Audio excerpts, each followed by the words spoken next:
Okay, everybody, welcome back to the exciting conclusion of not only today's Jelly Jam competition, but the entirety of the Jelly Jam itself.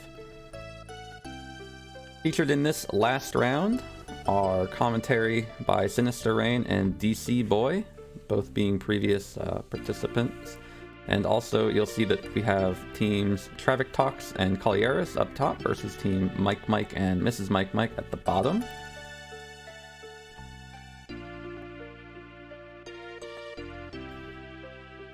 I won't do anything incorrect with as far as the timers go, so this time everything will be right on point. I wouldn't expect any problems.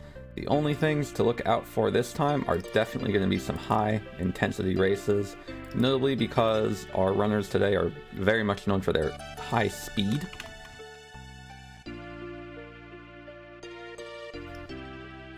And lastly, after today's conclusion, we'll have all the VODs posted up on the RPG Limit Break highlights reel, so if you'd like to definitely view these again, see some of the old events, or if you'd like to consider joining in a future event, consider hopping over to the AC Discord, not the Animal Crossing Discord, but the Ancient Cave Discord, in which you'll get to see some pretty good logs of everything that has happened in the past for our events, not just Jelly Jam, but also Fatal Blowout and everything else that we do.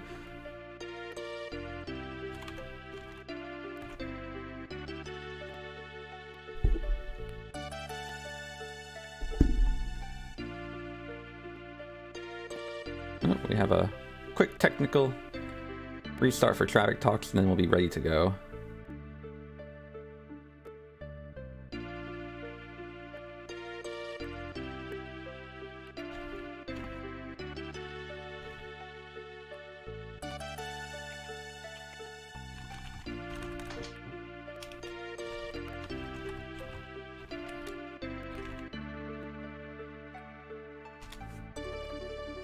As a quick in-between, if you're unfamiliar with the event of what's been happening, this is Jelly Jam, the second in a series of events featuring not only the Jelly Kill and the speedrun within it, but also the challenge, of which you effectively have a scorecard giving you different tasks to complete on every group of 10 floors, as well as coming with a specific party setup, and doing various other tasks, and even a few wildcard points set up in there. Our teams will be working together in their own private voice chats to give themselves as much of an advantage as you can see them portray, much like if you were watching a team of basketball players play against each other or something similar to that. We'll have our commentary team giving the best that they can to make sure that you, as the viewers, are as informed as possible. And if you have any questions on what the points are, you can always use the !point tracker command in chat to bring up a list of not only what the point objectives are per floor and whatnot, but who has earned what points. And you can also do an ! Point rules to see what exactly is going on with this event, why it is what it is, and see a little bit more of a breakdown as to how our runners are actually doing what they're doing. With that said, it looks like all of our runners are ready to go. Can I get an A-OK or some sort of confirmation for everyone just to make sure that we're all set? Yep, I'm ready. Yep, I'm ready too. Ready. Alright, I think Mike's speaking on behalf of his other half too. Alright, well, I'm prepared to walk away and get myself a drink and leave it in the trusty hands of my commentary team and the 4 runners. So, commentary, are you ready to give the countdown? Yes, let's go ahead with this. It's going to be the last run, so let's make it count. Alright, so let's go for the countdown. 5, 4, 3, 2, 1, Jelly Jam! Alright everyone, let's go ahead with the first goal because this one is going to go super fast. We will most likely miss it if we start talking about parties, so we'll go back to parties right after. So the first goal, they have to kill a monster with the capsule monster. So in between the floor 1 and 9, they have to use gels, blaze, sully to kill a monster. So it's super quick. We should be see all of our runners do that pretty much as we start. So right now we can try to look at what kind of parties we have here. Yeah, I didn't see who everybody picked up, but there is a point incentive for taking a different party and providencing out later. Some people may take an any percent Let's see, it looks like we got Salon for Mike. We have some variety over here with Mike. The second Salon that we see in this tournament. Looks like Travik is running any %. So I'm guessing that his goal will be just to run the cave in one single run, and then maybe get to the jelly, potentially get a kill, and Providence out potentially for some bonus points later. That sounds like Traviktox method of running the cave. It's always go fast and go faster. Miss Mike is also running the any % team.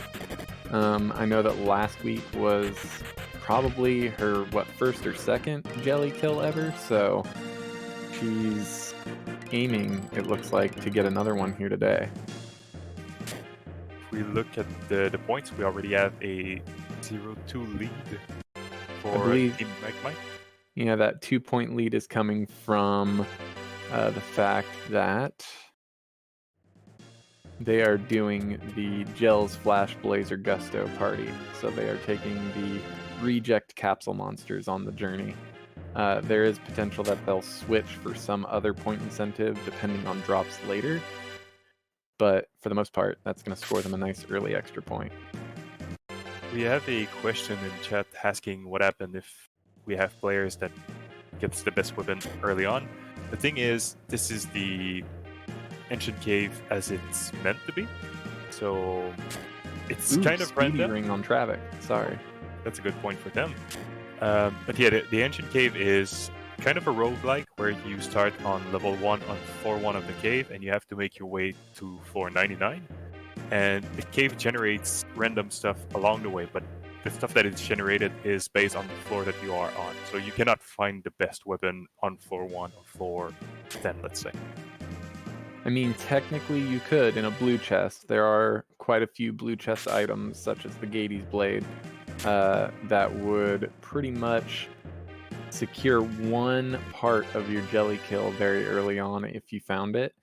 But most of the time when you see that type of stuff, the cave has an idea that it's going to completely ruin you later.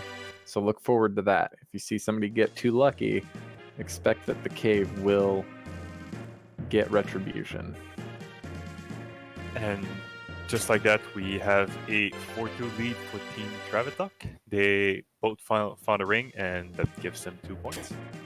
And another major thing is that floors 1 through 9 are the only places, other than a couple of blue chest items throughout the entire cave, where you can actually find rings, rocks, shields, and helmets. So expect all the runners to be searching quite heavily on these first 9 floors.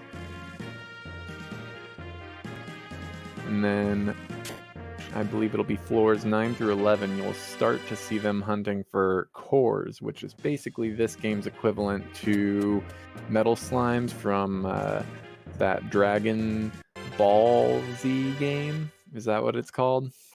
I think it's Warrior Dragon something. Warrior Dragon Z Rise of the Monkeys. But yes, this actually transition very well into the second goal that we will have, is to use the fight command or items to kill cores. Well, specifically red cores, which are found on floor 11 to 13. Those guys have so much magic resistance that they actually bypass it and go back to no magic defense. So it's the easier way to kill them is using a quick spell like Flash, Spark, or something that they can find early on. But the challenge here is actually to punch them. They have a super high resistance to physical damage. At this time, we see them around floor 5 or 6. The early leads here is Travik running into Red Mimics now. He's up at floor 8. Everything that looks like a chest and is actually a monster, the red mimics, and later on the blue mimics, are usually pretty lethal for the floor that they are found on. And if we look at Kauliarys' screen at the top right, we have what we call a party room. It's a cluster of generated floor, chests, and monsters. So usually it's really rough to navigate those because all of those monsters have different movement patterns that you have to learn and remember, and there's a lot of things moving on. But he has to go through that because the stairs are at the top of that room. Hopefully we don't see some more nasty party rooms.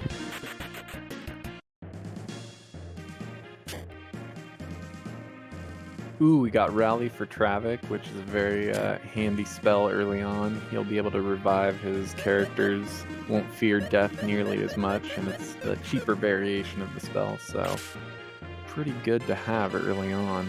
Ooh, Chris Shield for Mrs. Mike, but I don't think she'll be able to utilize that. Isn't that a... Actually, it's Party only for can use Tia. that? No, it's only okay. for Tia and That's Strong. right. We saw that Travi had a lot of issues with the minutes. Oh, yes.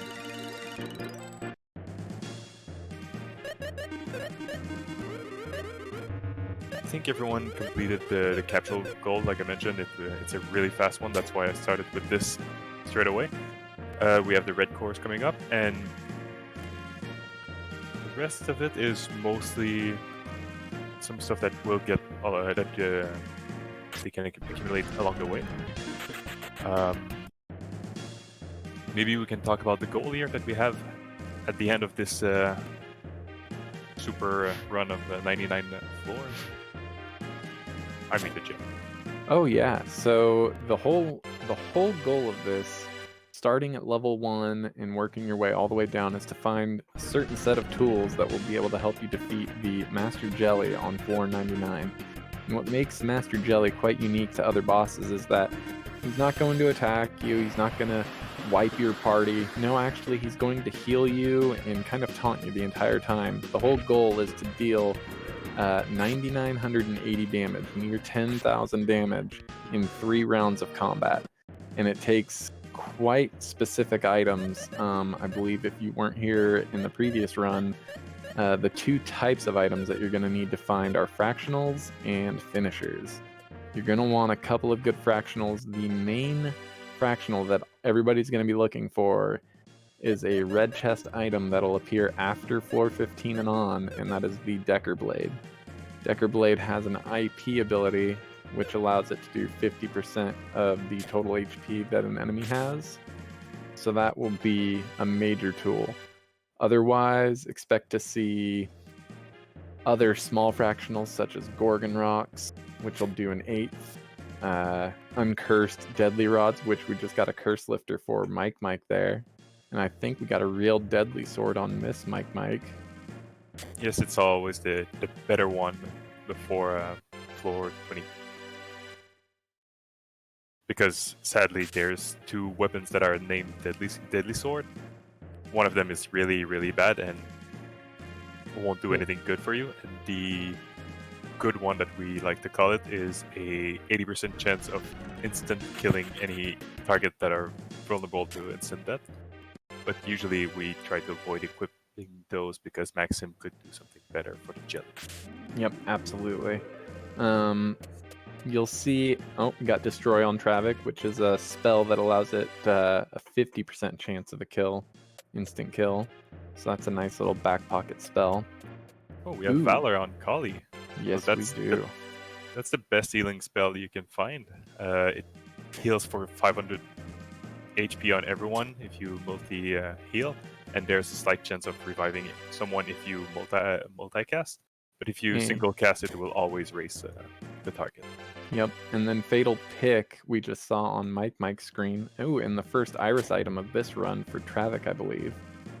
If either team gets a total of 5 between them, that is a bonus point for them. So keep an eye out for Iris items for these teams. But the Fatal Pick that Mike picked up, you're gonna see these runners looking for deadly items, ways to kill enemies immediately. The most efficient being Deadly Rod, which has the added tool when you get a Curse Lifter for the jelly fight. But if you're in a pinch, the Fatal Pick will also do the 80% kill rate. It just doesn't have as much accessibility when it comes to the final battle. We just saw Kali here defeating 2 red cores, which provide a lot of battle experience, completing the goal for himself because he only used attacks. And with 2 of those, you can make it safely toward the early 30s in terms of floor, so that's a really good thing for him.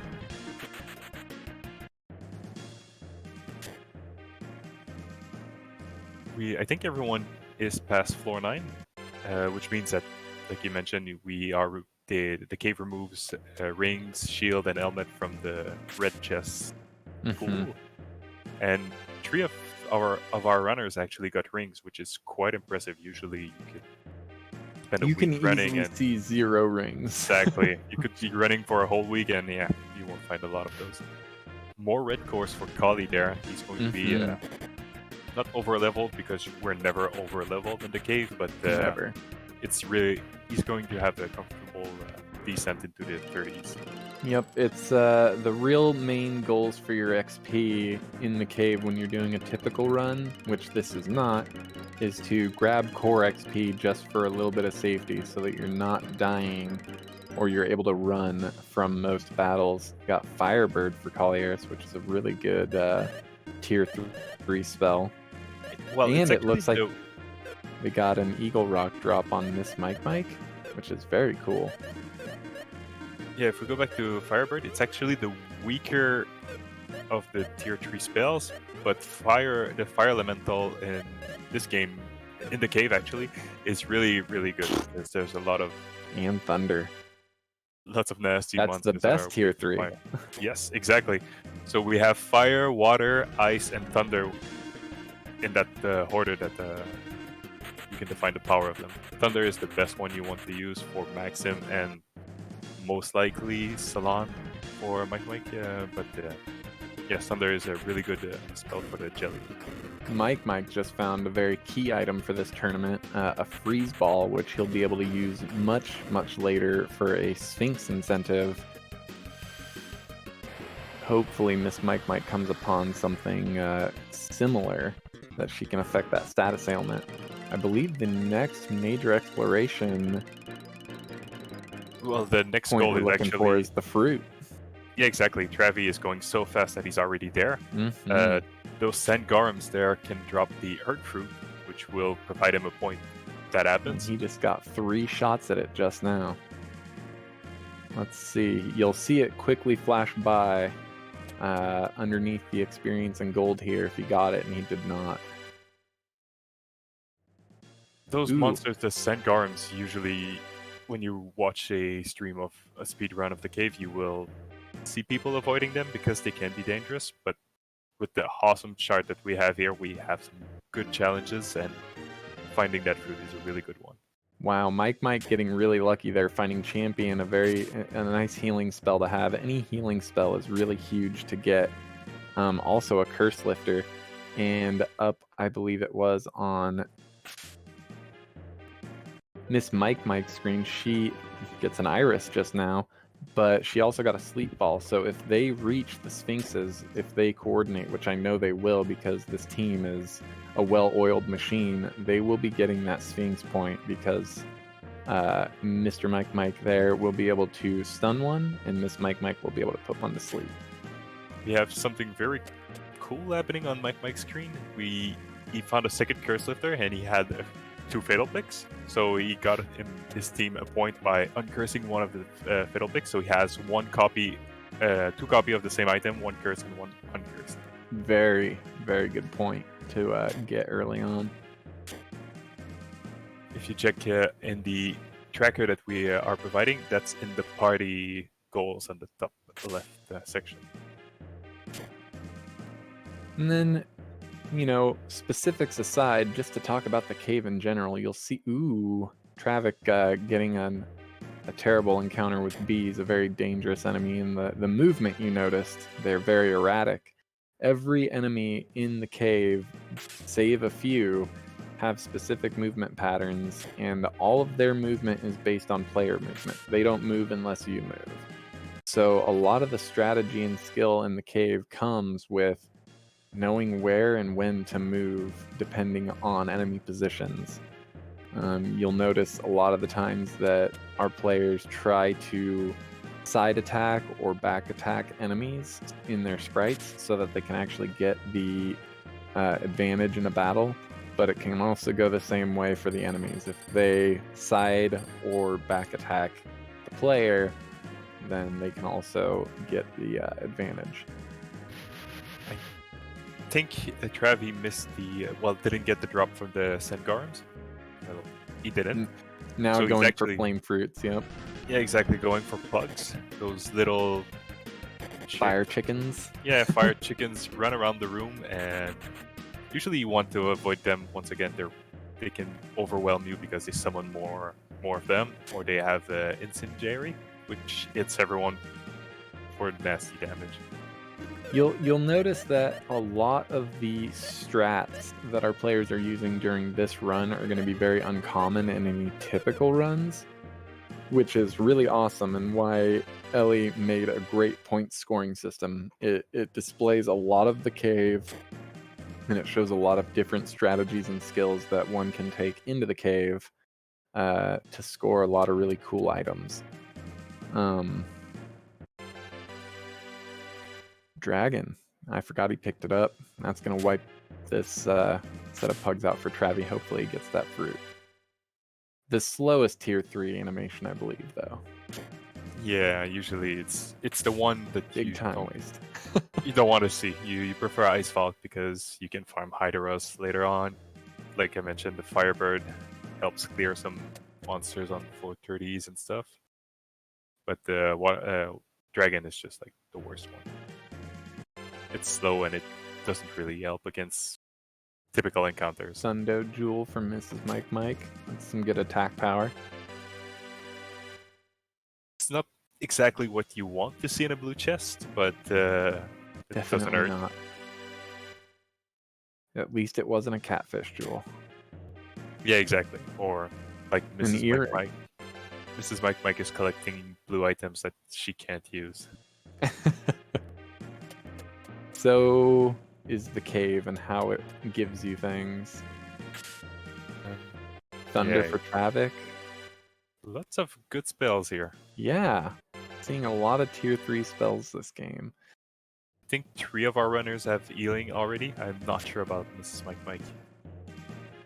Because like we mentioned early on, you start with 10 potions on level 1, so you have to find equipment, you have to find spells, you have to find everything.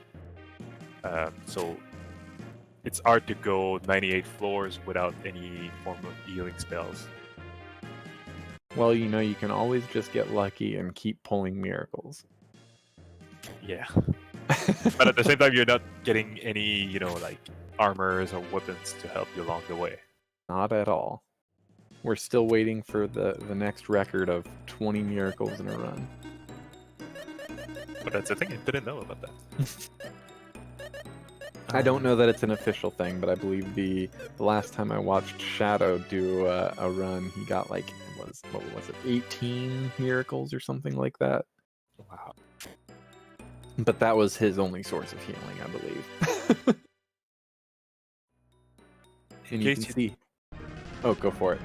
I was going to talk about the tile set that just is different now on all of our runners. It means that they are between floor 20 and 40 because it's now the dungeon tile set and the music to go along with it. So everyone is pretty much in the same pack. Doesn't seem to be anyone super in the lead and someone very far behind. Still no fruit drops for Travi, even though he was trying to farm some companion calling with those pugs. Flash actually healing somebody that needed it. That doesn't happen often. Yeah, like Chad is pointing out, we have Sengorums, bugs all over the screen. The disco is one of the most random one because the drop is around 10 or 20% on each encounter, so it's a random one, to be honest. It's not a skill base or well, the skill to trap the enemies is there, but you cannot manipulate the drop. Ooh, Earth Fruit for Kauliarys. So That's a point although for the team. Artie and Maxim died, the points were worth it. He's got Valor though, so yep, he's gonna be fine. That's some pretty good spell. Valor, Thunder, and Firebird. Yep. That's a nice collection. You can see Travi doing his best to get this pug to summon more friends.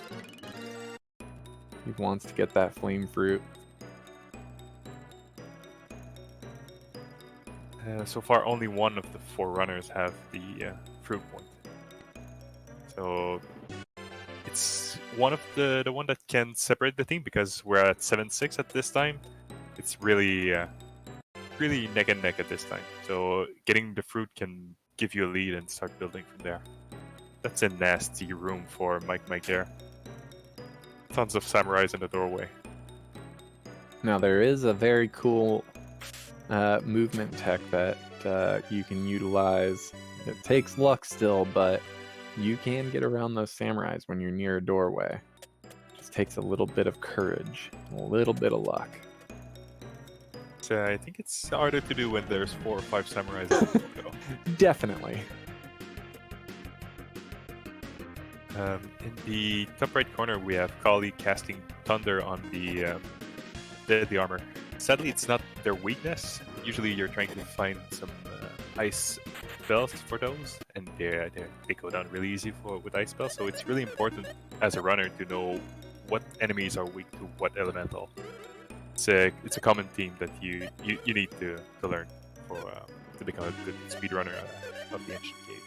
I just noticed too that Mike also got an Eagle Rock drop, unless he got one out of a chest, but that is an incredible set of circumstances for both him and Mrs. Mike to have gotten Eagle Rocks. Pretty rare drop. Oh, we see some evil fishies on Mike. That's always scary.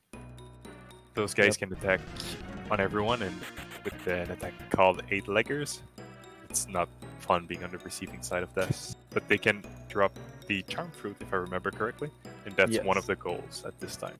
Mm-hmm. I don't believe he got it. According to the tracker, it's not updated, so he missed it. Well, he didn't get it. We have Stronger on Kauliarys. That's the second. Well, it's the worst healing spell. Yeah, I was gonna say it's the worst, but it's the technical second best healing spell considered in the game. But definitely the worst for its healing power to mana ratio. Yeah, I was going with the second that you find in the main quest, if you are more familiar with the main quest, but yeah, it's the worst one because of efficiency, like you said. You'll notice... Oh. I was going to point out the Providence on Traviktox, but... Same. It's one of the goals that we have here is to Providence out and change your entire party. Since most of them, well, all of them have Decker on their team, you don't want to use it at this time. You will wait until the end of the run or just before. A very, very terrible situation. Yeah, exactly. So that's the point in their pocket if you'd like to see it like that for now. Yep, Providence starts appearing after floor 20 and on, and once you get it, you have it.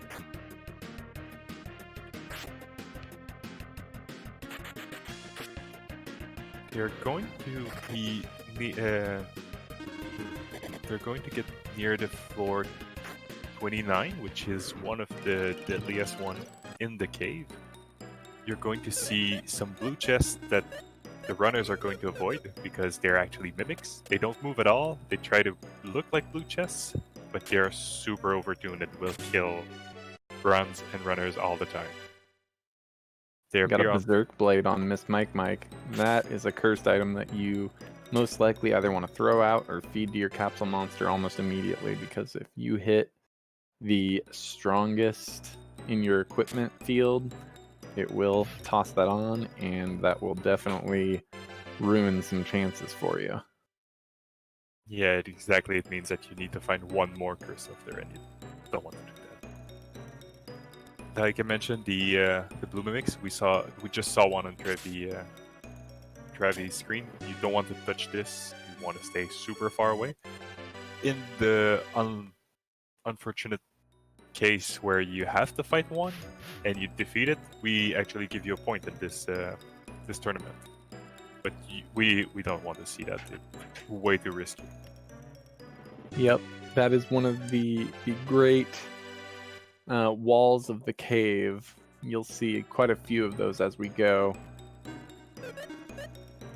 We have more cores on Travi's side. We have the blue ones. They give way more XP than the red ones, and you really want to make sure that you secure one of those to keep on going easily in the game. Mike is stuck in a party room that is really not good. Ammonites are very scary. Yeah, they attacked everyone, and they can bring down the party really quickly, and their movement is a bit erratic, so it's hard to plan Probably around getting them. double scratched there. Uh-oh. I think that might... Oh, guy barely makes it out. He had guy in the back 4 row. HP. That was well done from him because he placed guy at the back row. Means that he was not taking as much damage as he could have done. So because there's the system of the front row and the back row that we didn't talk about. You take way less damage from physical attacks when you're in the back. So that's what saved him here. So this is why on Mike's screen you see that RT and Salon are in the back row. They just take less damage from physical attacks, while Maxim and Dick are in the front because they can tank. They also do more physical damage while you're in the front. Mega Axe for Traviktox, which is a very great finisher for Guy to use at the end of the cave.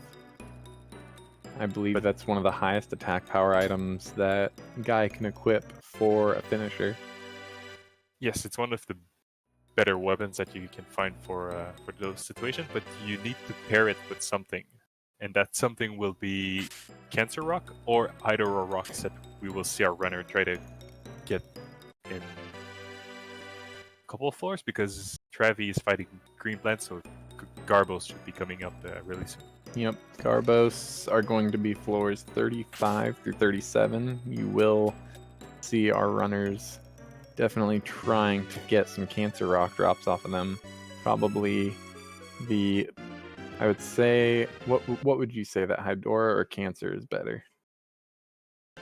The Idora is the better option because you spend only one turn in the front, so that way you can shuffle who is in the front row dealing maximum damage with attacks. But Cancer Rock is the safer one if you prefer, because you won't die from Garbos, from farming them from Garbos, while Idoras, if Artie decides to miss, well, you An can air whip for Salon, that's nice. We should be talking about the third goal here that we have, Yes. because Traviktox is in the middle of the 30s. We are looking at both runners from the team to survive an instant death attack from floor 31 to 40. We have a couple of examples of enemies that can deal those. We have the Dark Skulls, the Assassins, or the Shadows. All of those have instant death attacks. So look for some of those encounters. Looks like Mike has just hit 30 as well. Kali is there too because we have some blue cores on the screen. Yep. And So this Mike right behind. So all of our Yes, runners are in the 30s right now. exactly. They're moving pretty quickly. It's what we call the marathon pace. Try to go at least Ooh. one floor a minute. Silver Eye for Kauliarys. Oh, that's a good one because the best stats in the cave is agility, and he is equipping it on Decker, which is interesting because it makes the slowest party member a bit faster, so his ability to run Average away will should go be up. better. Yep. Yeah, exactly. Yep, running in this game is not based solely on your fastest character's agility, but more of an average across the party. So technically, if everybody but Artie was dead, you'd have a lot more success at running. It's the opposite way. Way. If Decker is dead, you will have better chance of running away I see. because he brings down a lot the average of your party. And if RT usually brings it really up, so it increases your chances. He has Cancer Rock for Travik, yep. Yeah, exactly. So that's a good item in the pocket because at the jelly once you have a Cancer Rock, you have one party member that is set up. And Usually he's the one with the Mega Axe, so that's he's got one guaranteed setup already for a character for the jelly fight. Usually Guy is the one that will be using those because you want the Decker Blade for Decker, and Guy usually needs a Hold Sword, Blizzard Blow, or Mid Blade. So that's a really good fight for the jelly there. We have some feeding going on Mrs. Mike. If you've played Lufia before, you know how hard and complicated this can be. You feed the capsule items that you don't want, and they grow up into better forms. So that's what is happening here. We have one of the goals for the tournament, which is to bring them to Master Form, which is the final form for them. And Flash is one of the easier ones to get to this, so that's why we see Mrs. Mike feeding and preparing Flash for this. You can see on Kauliarys' screen the first instance of assassins.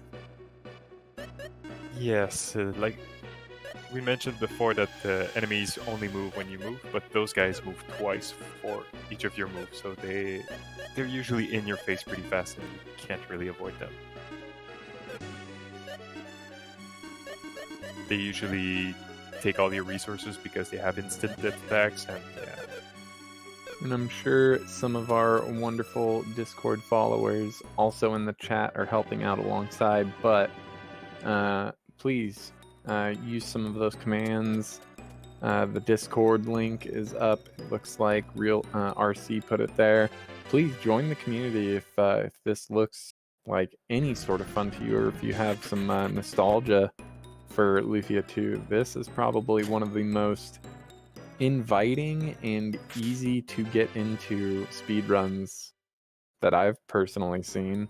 It's fun, it's exciting, and it's one of those easy to learn, but there's a lot of mastering that can be done, so you can always continue to learn intricate details throughout the cave and get better at your movement. So really, really fun game and mode to get into speedrunning. and yes, even to run the cave, casually, just like trying to do a run, there's plenty of resources on that Discord that will help you and just enjoy the cave, or even the main game if you prefer. There's a lot of Lufia going on this Discord. We have the shadows on Travi Green. Those guys will do the Vile Laugher, which is exactly There it is. what they're doing. If you survive this attack, well, that scores a point for you. Yep, Kauliarys just survived a terminal blow as well, so I think they just got that point incentive. No, the Vile Laugher actually killed the Hit the capsule, Flash. huh? Yeah, exactly. Yep, I missed And it it. just missed on Decker, so there goes the point for them. Perfect. Still 8 and 7 for the scoring. Yep. It's really, really tied. Yep, if you use exclamation point tracker, you'll be able to kind of follow along and see all the different objectives that our players are going to go for. You can also scroll over the little question marks next to them to see the details involved with them. But you'll be able to keep up with all the different point incentives that they're shooting for. We have some cores on Mrs. Mike, but sadly it's only 1 blue and 3 red. Sometimes it just happens where the current cores bring along weaker cores, and it's almost a waste at that point. Mike has a complicated set of enemies to get past here in this hallway.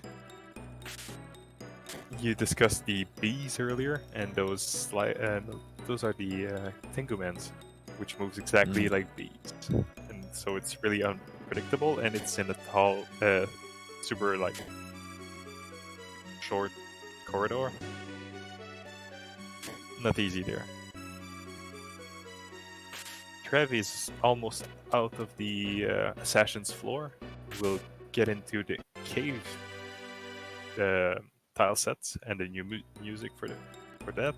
And you just saw on Travi's screen there can be healing tiles that randomly spawn on these floors, and it'll be underneath a bush that is strangely shaped. But I believe that most all of these runners are so used to seeing those odd bushes that they stick out like a sore thumb.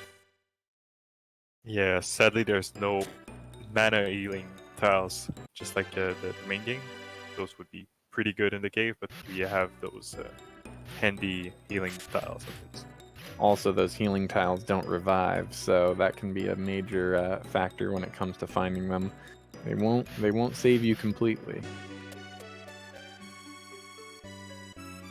Since we are almost on floor 40, we can discuss the 41 to 50 gold that we have. It's once again a team point, so both of the runners in the same team have to complete it to get a point. You have to find a jewel after battle. So those are similar to what we had with the Eagle Rock before, but it's only for the floor 41 and 50. We have the samurais that can drop the Samu jewel. We have the ninjas, which we will most likely talk a lot more later on. That drops the Misto jewel. We have the twist jewel, which is the one drop that you want to find. That comes from the Prince Lizard. And there's a lot of more options if you check the tracker. Those are a bit less common than the one we mentioned. Just to quickly kind of talk about it before he runs into him, on floors 44 through 46, you will see the ninjas, which will be the same sprite as the assassins we saw earlier. Ooh, and a bolt shield for Travi, which is an amazing defensive item out of the blue chest there that'll kind of nullify some thunder damage from some of the most dangerous enemies later on in the cave, the Archfiends. So a very good, safe find to have.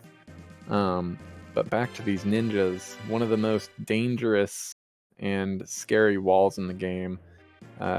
They can shred a party no matter how stacked they may be. They're fast, they will encounter you if you're not lucky, and they have an ability called Knife Thrower, which deals tons of damage to every character. And a couple of those and the whole party can be gone. But 2 green cores is going to help Travi feel a lot safer when it comes to those ninjas. I'm trying to find what happened here because we have Mike that is back into the tower house. It seems like she took a beating from something. I'll try to go back. What happened to Mrs. Mike? Going back into a clip, trying to figure out what happened. You can maybe talk about the super party room that Kauliarys has right now. Yeah, absolutely. All sorts of enemies, lots of teleporters. One of the things that you'll see with some of these enemy sprites, teleporters tend to bounce around. Some of them bounce around when you're close, some of them only bounce around when you're far away. But what makes them so difficult is when you combo them with a lot of enemies that are moving towards you. And you can see all the careful steps that Kali had to take there to avoid all the enemies there.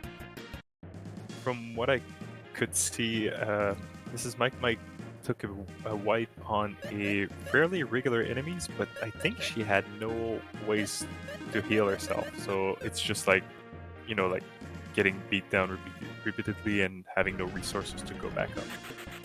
So when we mentioned that it's important to find healing spells and stuff like that, yeah, that's what happened when you can't secure those.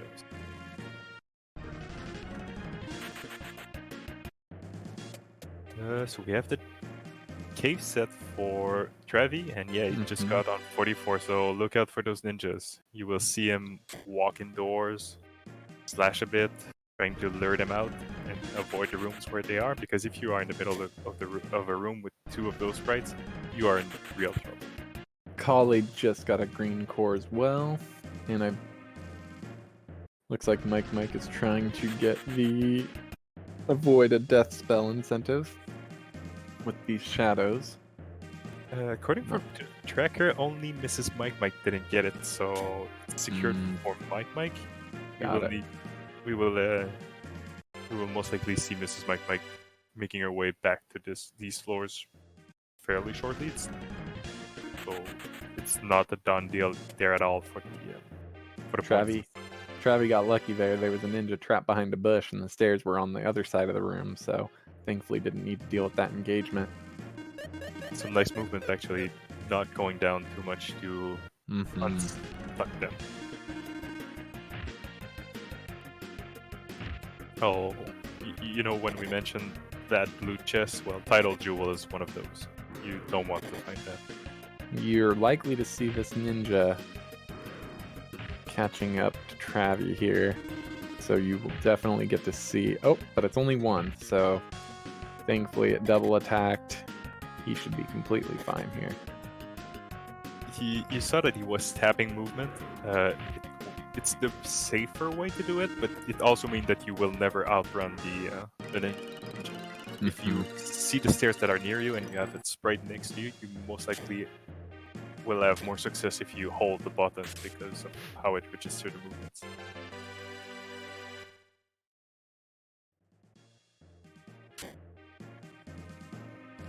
Yes, chat asked Mrs. Mike sadly took a death. I think it was mostly due to not having healing or some form of ways to fill the HP or the revive. Third fatal pick for Mike there. He really wished that those were deadly rods. Yup. Oh, and the cave is teasing him no with cores. 4 green cores and all of them running away. Because in the order you have the red cores that we had to deal with on floor 11 to 13. We had the blue ones from 32 to 34. And the green ones right now from 41 to 43. Yep, the last chance for core XP will be a little bit later on floors 58 through 60, and those will feature the no core enemies, which grant the most XP. But that will be the final window of sort of bonus XP that our runners can get before reaching into the much later game battles, such as with dragons and such. Chat is talking a lot about movements and, you know, good knowledge about it, and we just saw Mike making sure that he gets a back attack on a Hidera, Seedera. So those are the regular Hideras, my bad. Yep. So that's the kind of knowledge that you get along the way as you run the cave, and it makes sure that you don't face check those and most likely wipe those. Collier looks like he might have to deal with some of these ints, but faster. You can see that enemies have all these different movement patterns and different sort of mannerisms when it comes to open door tiles or other enemies nearby. There's lots of intricacies that you can sort of pick up on the longer that you run this cave.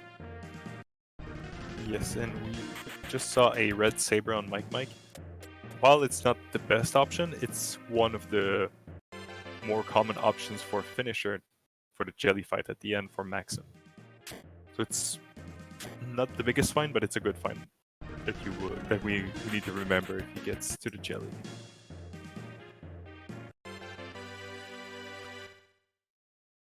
Oh, what a rare occasion that we have here. We have Guy that was silenced. The Ancient Cave doesn't play a lot with status effects, so it's really rare to have those. Later on, you'll see an incentive for our runners to get into an engagement with an enemy called a Siren, and it'll be floors 51 through 60.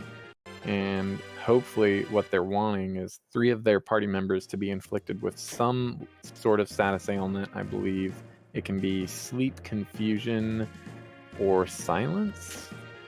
For the party members, Yes. paralysis, poisons, well, all of them. All of them, but from that siren battle specifically. Yeah, it's silence, confusion, and sleep. With their, I think they have 3 tracks: Halala, Doremi, and something else. So we'll be on the lookout for those a bit later. So far, we haven't seen any jewel drop from the floor 41 to 50s. Mm-mm.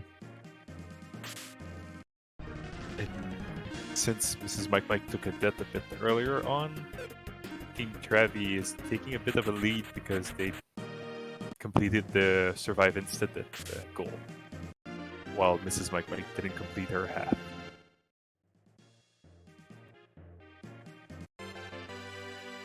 We have some interesting enemies at the top right, which are the bone golems. Yes, it's a misspell of golems instead of golems. Those look exactly like undeads, but they are not undead. So they are affected by instant death and they are weak to thunder. It's always like one of those enemies when you start running, you're just like confused because they look undead and they're not. One of the fun things, you could call it fun. Oh, a deadly rod for Travi, that's pretty awesome. But one of the fun things about this game is the amount of ridiculous mistranslations that you'll see throughout the game. Yes, it did, but if we go to Mike's, he's kind of stuck in a door with 2 ninja sprites. It's something you don't want to see. Level 21 is a bit higher than what you would expect, but it's still very easy for those to kill you if they chain 2 knife throwers attack in a row, something like that. Safety champion. Looks like he's going to get through this just fine. There's another one waiting for him, though. Fantastic. But Got in first, though, on that 50-50. That's a good one. Treasure room for Kauliarys with some interesting enemies to have to dance around.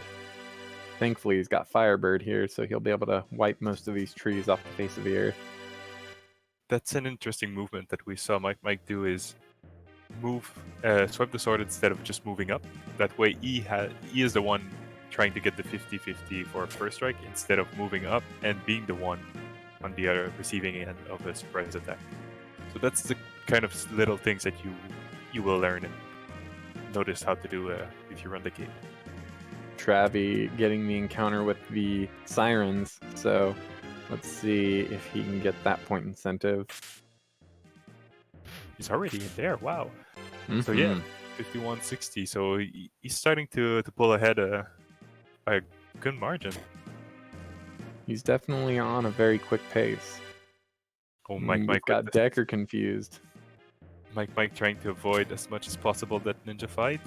Interesting movements there, using the red plant as a cover.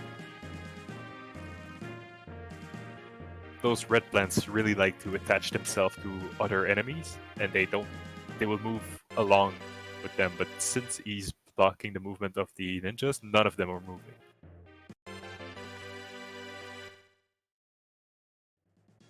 Getting lucky with 3 double attacks.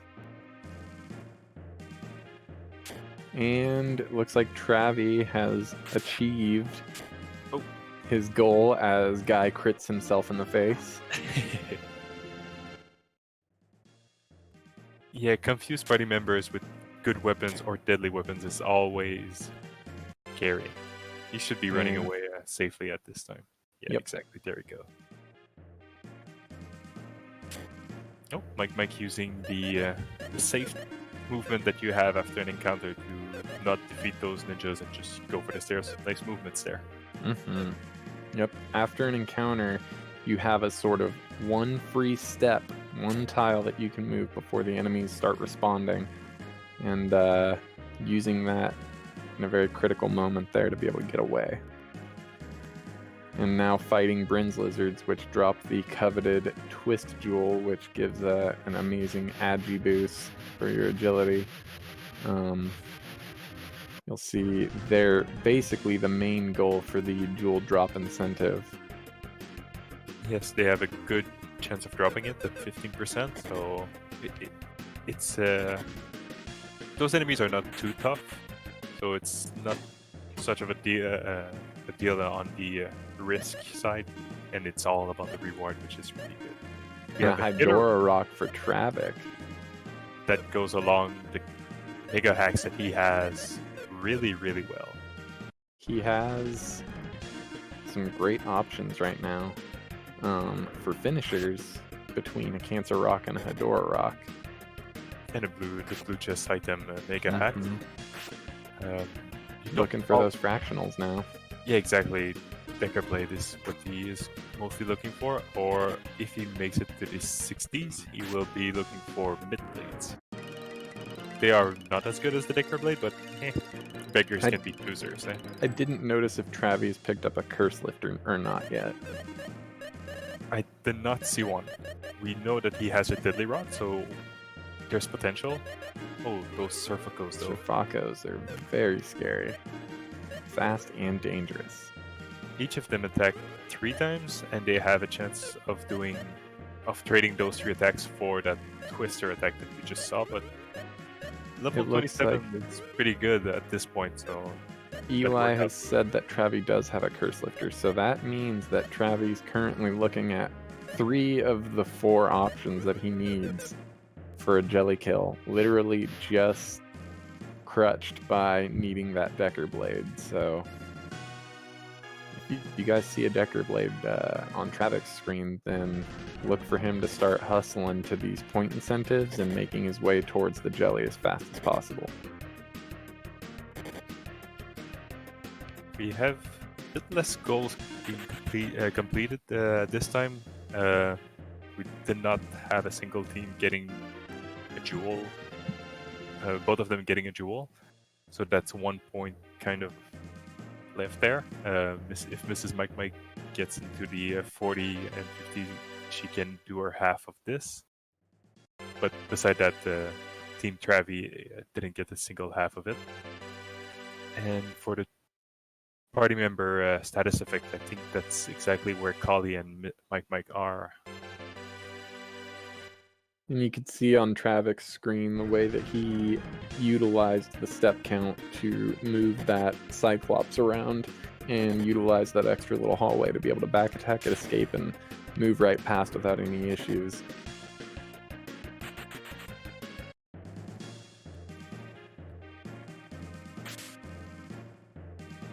Two for Mike. So he's still on par. Like I mentioned, it's what we call the marathon pacing, and 1 minute per floor is usually the goal we try to aim. It's different than the regular speedrun, but it's the safer approach to the game. Making sure that we give you the more chances to see some jelly jam. We have a Nyrus item for Travi. I think it's the second one for the team. Well, he has 2 in his inventory.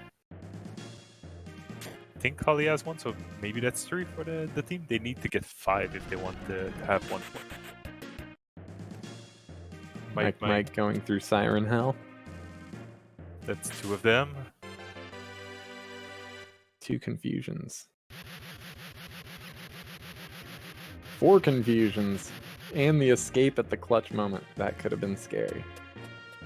The way the game works is if the run input was done, and well, anything can happen beside having all of them die, but if they are asleep or whatever, they will still run at the end if the input was if the run input was selected. So that's nice and easy out of that sticky situation. And a good core pickup for Travi there, getting some extra XP for safety. Up to XP level 29.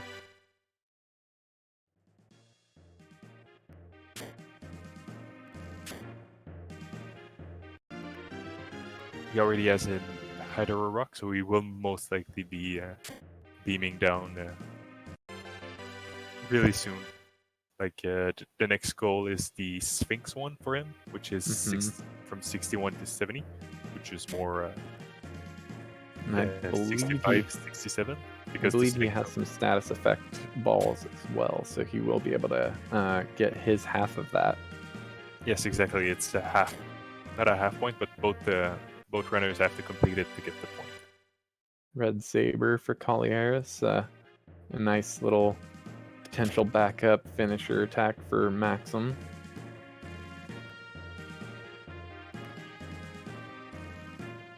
Mike already has his point, so he won't be sticking in that fight. He will just move away. The Mist Rapier for Travi. Since he has the Hydro Rock and the Cancer Rock, I'm not sure if it's needed for him.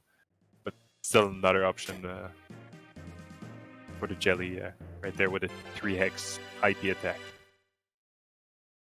We have ninjas doing knife throwers on Kali, which is never fun to see. You can see the raw power of a knife thrower right there. Imagine 3 of those in a row. Yeah, they will destroy you.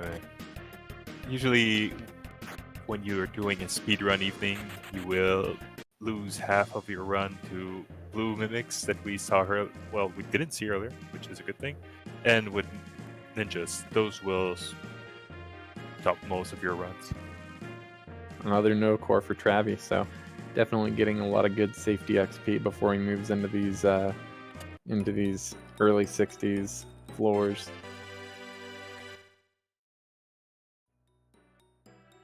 He was already level 27 before getting the first no core, so level 31. It's more than enough to kill the Jelly. Usually, we try to be level 29 when we do a regular any percent run. So he's 2 level above that, and so that's more safety for him, which is pretty good. Especially with a bolt shield on that tanky Decker, he should be able to survive a lot of different encounters as he makes his way down safely, even if Decker seems to be the only one who survives. A major thing you may see on Travi is wanting to manage his IP. If he can keep his IP high for free and not have any terrible deaths, then that's a big time save for him. But otherwise, he will be able to survive most of the way down, I'd imagine, with that type of a kit. Yes, he has strong and rally, so lots of way to keep the party up. You did mention the IP, but we we not haven't really explain about the touched on it. concept. You want to do that for me, Sin? Yeah, let's go. The IP system is similar to what we have with limit breaks in other Final Fantasy kind of games and stuff like that.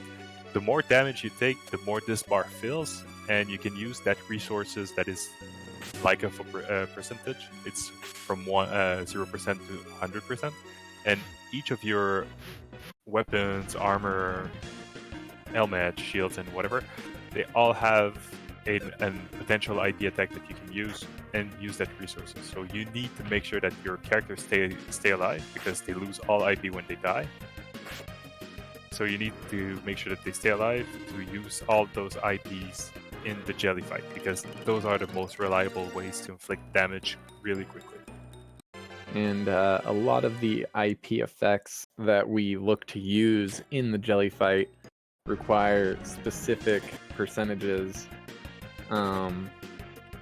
Usually you're going to want to be at 100%, but I believe that 76% is the minimum that you're going to want to go into the battle with. It all depends on each character. You have the 3x attack that mostly Salon and Maxim will use, which are at 65%. You have the Deadly Rod that if you're at 78, I think you can use it 3 times in a row. The Decker Blade IP is 100%. So if you're not experimented and just trying to get to the jelly, make sure that everyone has 100%, but otherwise you can min-max and try to, not min-max, but you can aim at lower percentage. And then Travi just picked up Valor, so definitely looking very safe for survivability now.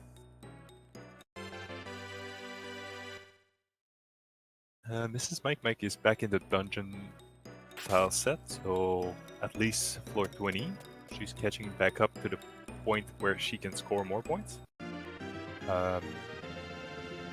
Yeah, point-wise, it's still neck and neck and slowly increasing. Yep. Miss Mike has plenty of time. We just hit the halfway point at the 1 hour mark.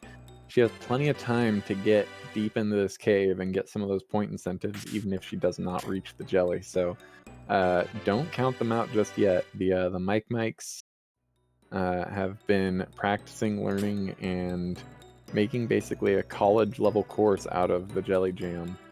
And I expect to see them scoring points all the way to the very end. We had nice movement with the warm eyes on Travi screen. Those warm eyes are quite intimidating. They attack twice, so yeah, they're fast and they attack twice, so you don't want to mess with those. Which means he's on 65, so yeah, it's the Sphinx goal that we already discussed. Yep, so he'll be looking for some Sphinxes coming up.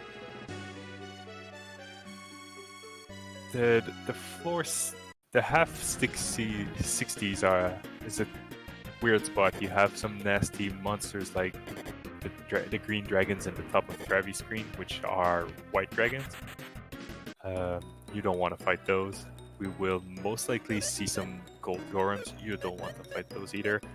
And combined with the warm eyes that we had, if you get a party room in that section, it can be really very hard to do and just like force a reset.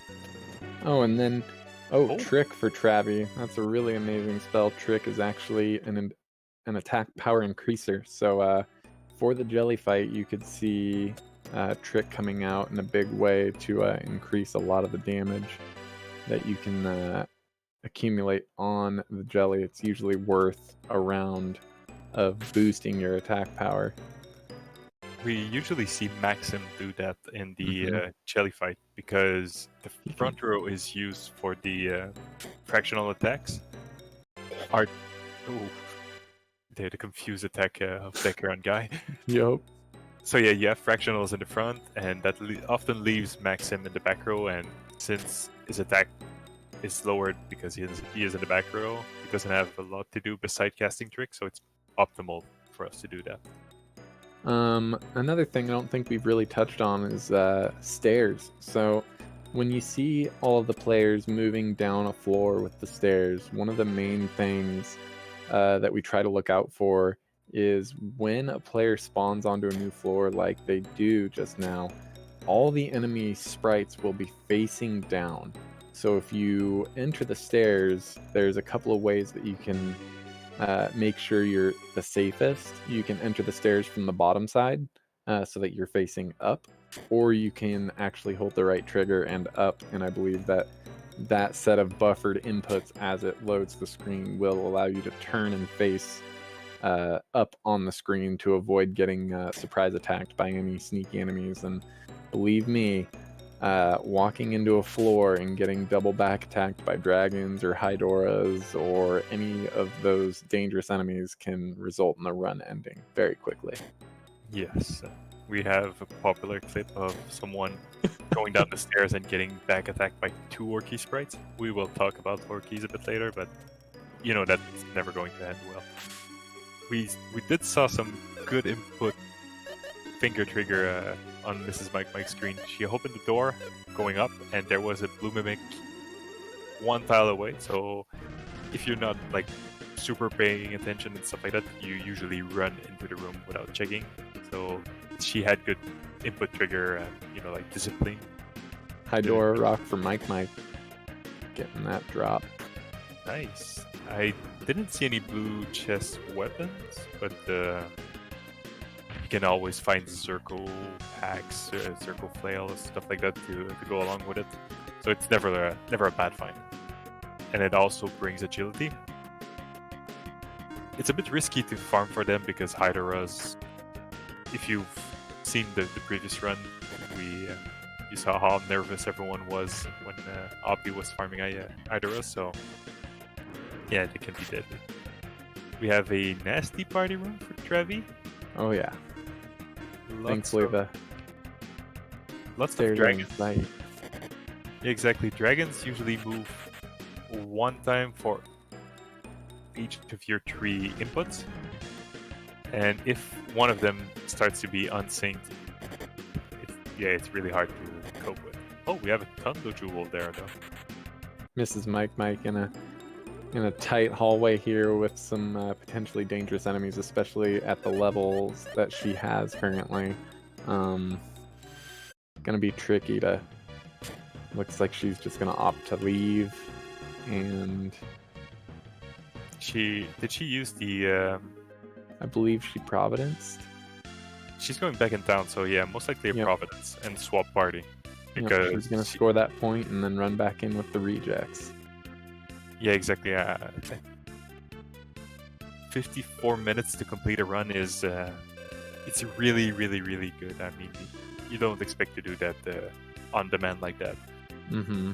Especially with the reject team itself. She'll just be looking to get to probably around the Sphinx level and maybe score some of those team points and maybe pick up something along the way.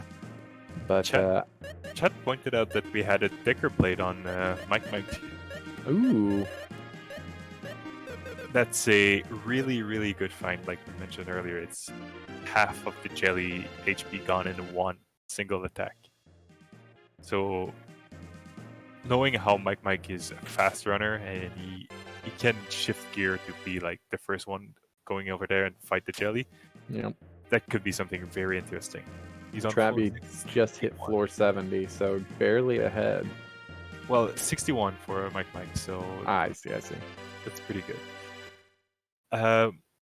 So if we have Travi on floor 70, that means that he's getting near the other goal, which will start from 71 to 80. It's to fight one Orky and fight and defeat one Orky at least. Good core battle for Kauliarys. We touched a bit on the Orkies. Those guys look like the Hydaros that we saw earlier, like the sprite that we see on the screen, but they can attack 8 times for your single turn. And if there's more than one, well, that can go south really, really quick. And there's 2. The good news is they are easy to afflict an ailment on them. You can use freeze ball, coma, lots of status effect to make sure that they don't attack on the next turn. And you can use deadly attacks to kill them, just like we saw with Harty there. Oh, playing super safe with the smoke ball, making sure that you run away. The smoke ball is one item that you learn to love in the cave. Usually you see it and you're like, why would I need an item to run? It's just that it makes sure that you run at a certain time. So he used it on Decker, so the last attack before that round ends, you're running away. So it means that RT, Maxim, and Guy could attack before running away.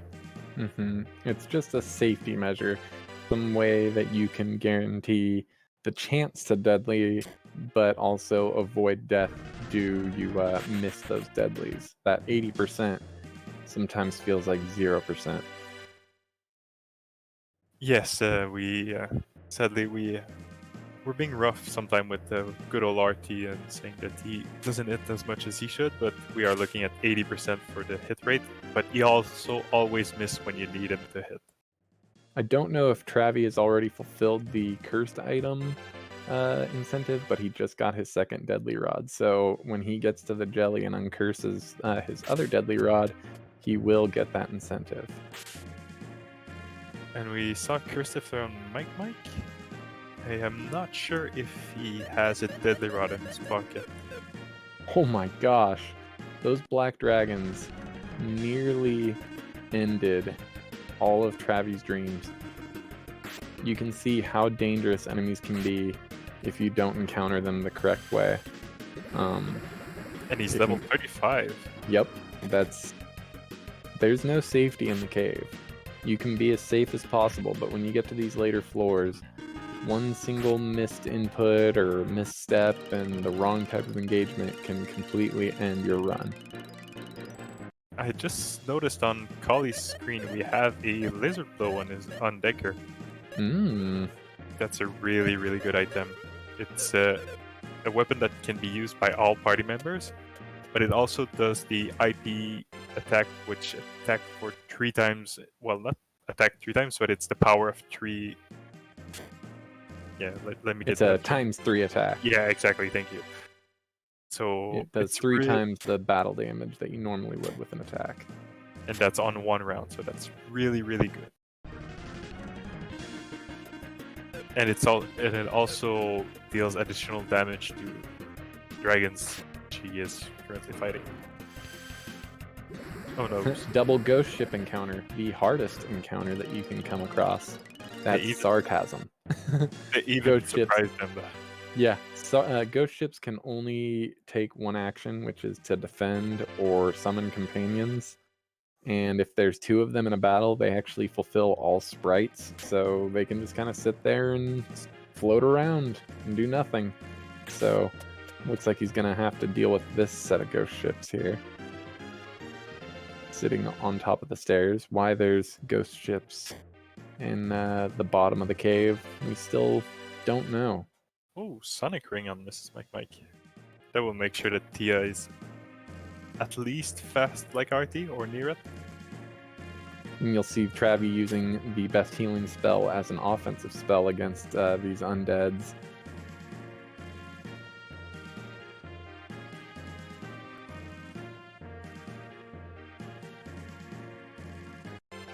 Someone in there is on Kali. Apron shield for Mrs. Mike. Now, that's one of the better shields to see on your way down. There's about, I think there's 4 shields that you can get? Flame shield, bolt shield, dark mirror, and apron shield. And you forgot the Christ shield. Oh, and the Chris shield, but who cares about that because that's reject only. Well, she's running reject at this time because she True. used Providence. True. But, double reach for Mike. yikes. At least it didn't get back attack because Salam is in the back. Safely run away. Nice little movement there from Kali to avoid the encounter with the Mormai.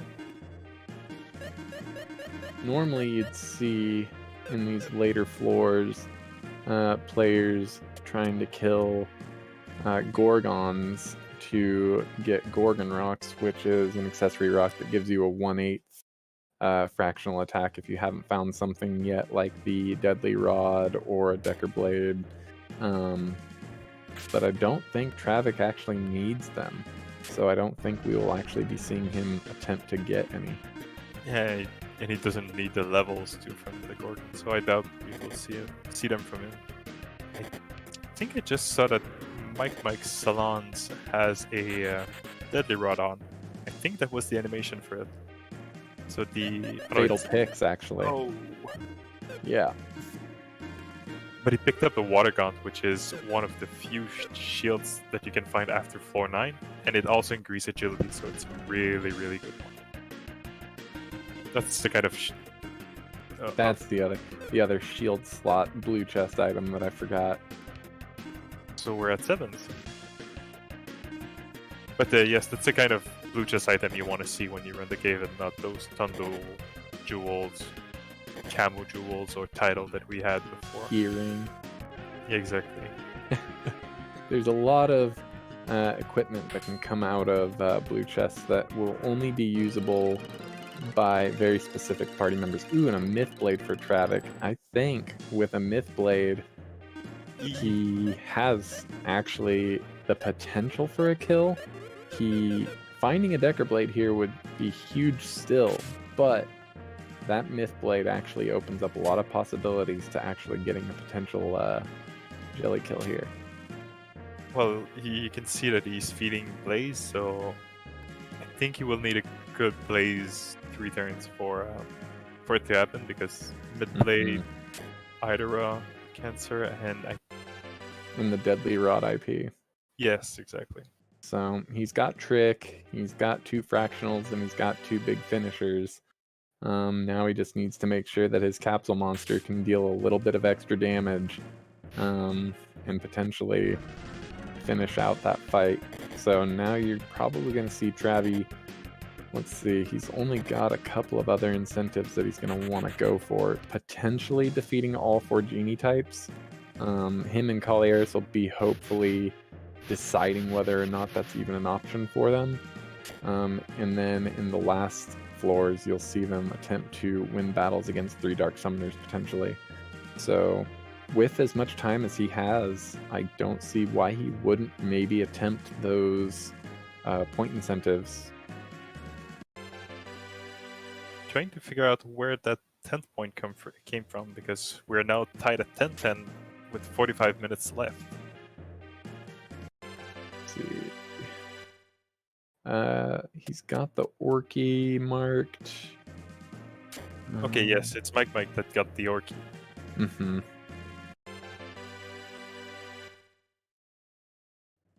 So you can see that even though Miss Mike had some unfortunate luck early on, these points are still even because this Jelly Jam is really all about focusing on the point incentives and finding a way to get those points. It's not just a rush down to the end.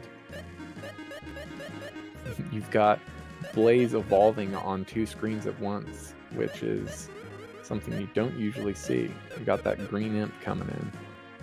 Yeah, if you look at the tracker, they can get the runners can get points for bringing Gels, Flash, Blaze, or Gusto. It's because those 4s are usually never seen when you look at speedrunners in the cave. We have Zepi, which can do a kind of a trick spell ability, which increases attack power, so that's why people sometimes revolve toward him. We have Darby, which is the one that deals the most damage the most consistently. And we have Sully, which usually defends and do nothing. So he doesn't cost you time. So all 4 that are not those 3 favorites usually are rewarded when we do tournaments with point systems. Oh no, Mrs. Mike just got catfished. Kauliarys in a scary battle right now. Yeah, exactly. That's what I'm trying to figure out. I see that Decker and Guy are in the front, so it's not a surprise. Okay, good. He's trying to go for the Holy Fruit, I think. Yeah, he's setting up for a back attack. So trying to get the Holy Fruit for the unevolving Flash. No, for evolving Flash, my bad.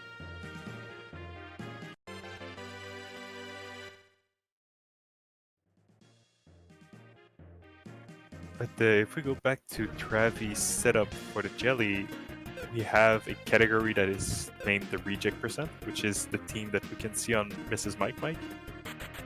Getting a Jelly kill with this team is usually very, very hard. You need specific weapons, and that's the kind of stuff that Travi has, and he has better party members, so it's still a good kill percent chance that he has right now, even though he doesn't have a Decker Blade. Ooh, the Holy Fruit drops for Kauliarys. That's nice. That's a hem form for Flash. So we're going to see some Pony.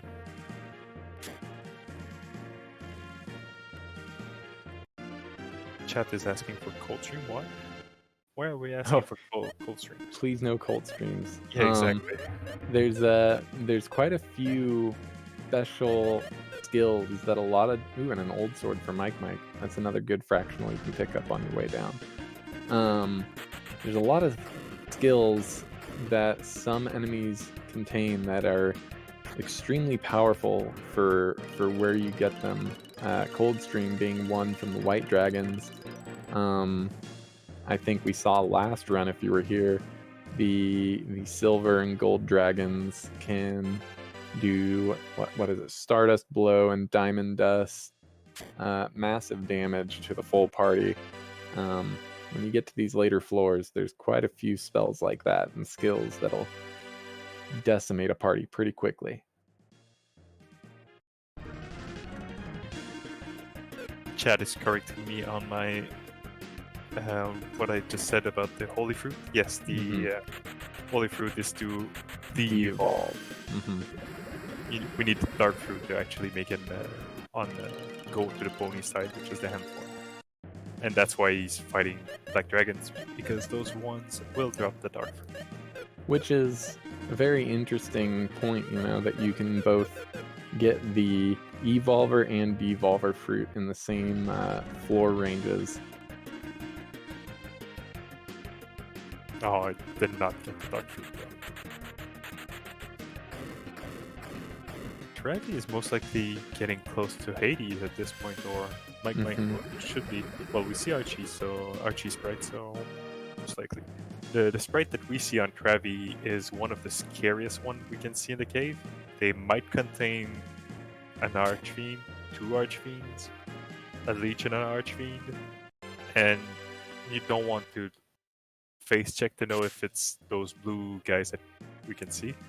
The blue guys are usually easy to well, they're easy kills and they're not so threatening. But the Archies, they hand runs. Yeah, that Archie, the Thunder is usually the scary thing when you get a double Thunder or a Gloomy after a Thunder, but with that Bolt Shield on Decker, he's going to be able to neutralize a lot of the Thunder damage coming through. So those types of encounters, what he's going to be most scared of is that single target destroy that actually came out right on Decker. Thankfully, that 50% chance missed, but could be scary if he sees more deadly options against Decker when it comes to those battles. Travi is in a not interesting room. I would not like to be in there. Nope, it's some tricky movement that he's going to dance around, but he can go ahead and opt to just kill these Hades chariots and more likely safely move across the top there. Oh, it does not have Fry or Zap for RT, so he's going with Dragon. But yes, a misstep here could cost him the run if those Orkies side attack him or something similar to that happens. 16 attacks from a surprise double Orky battle will ruin anybody's day.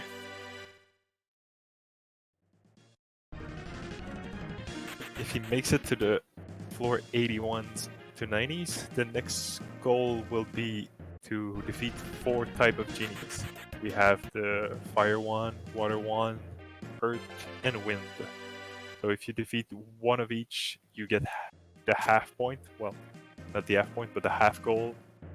And your teammate has to do it also. So to get the point, you need to kill at least 8 genies, which is a very tough order because they can do a party-wide attack randomly. And, yeah, just like I was saying earlier, a lot of these later floor enemies with their unique elemental abilities, the genies, if you're talking Earth genies, you've got Ground Shock. If you're talking Wind genies, you've got what is theirs?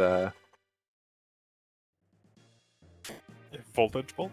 Voltage Bolt, that's the one. A lot of these party-wide elemental abilities can do tons of damage, and it can stack up pretty quick.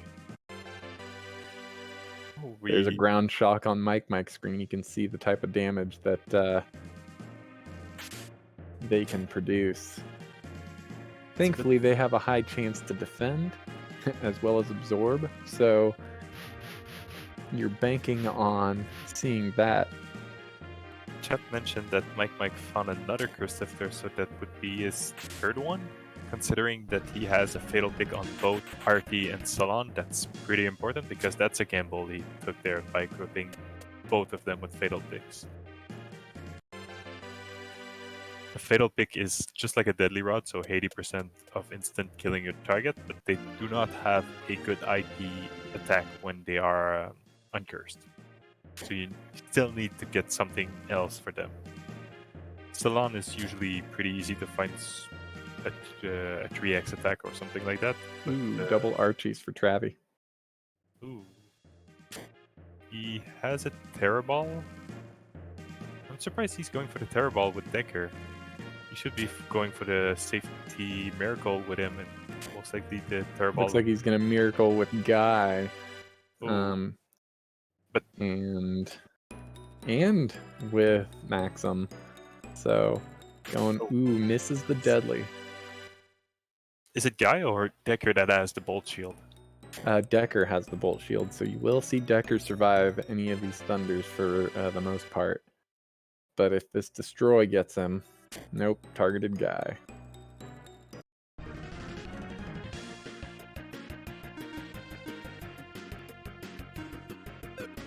See if this terror ball hits and makes it worthwhile. Yep, he's a little bit safer. Yeah, and he helps to run. I would have put Vicar at the back row just for safety, but yeah, the running here is the safe plan. That is a scary room to have to traverse here to get to those stairs. He is looking to spend some time here. A lot of these big, 2 sprite wide enemies are going to make it difficult to ignore on his way to the stairs. Especially with all these double Archie battles, this is a very dangerous room. He did a good move there. He just went for the slice instead of moving forward and double engaging both the Genie and the Archie. Also, you got Mike in a party room with Archies as well, so you can see that the cave is kind of angry and upset right now. It's lashing out at the players. We can see that Mrs. Mike is back to the fruit floors. So if she gets a fruit, it's a point for their team. So could take the lead. Yeah, exactly, because we're tied at 10-10. Most likely Kauli's going to go for the Orky here. If he does get the Orky, it's a point for them.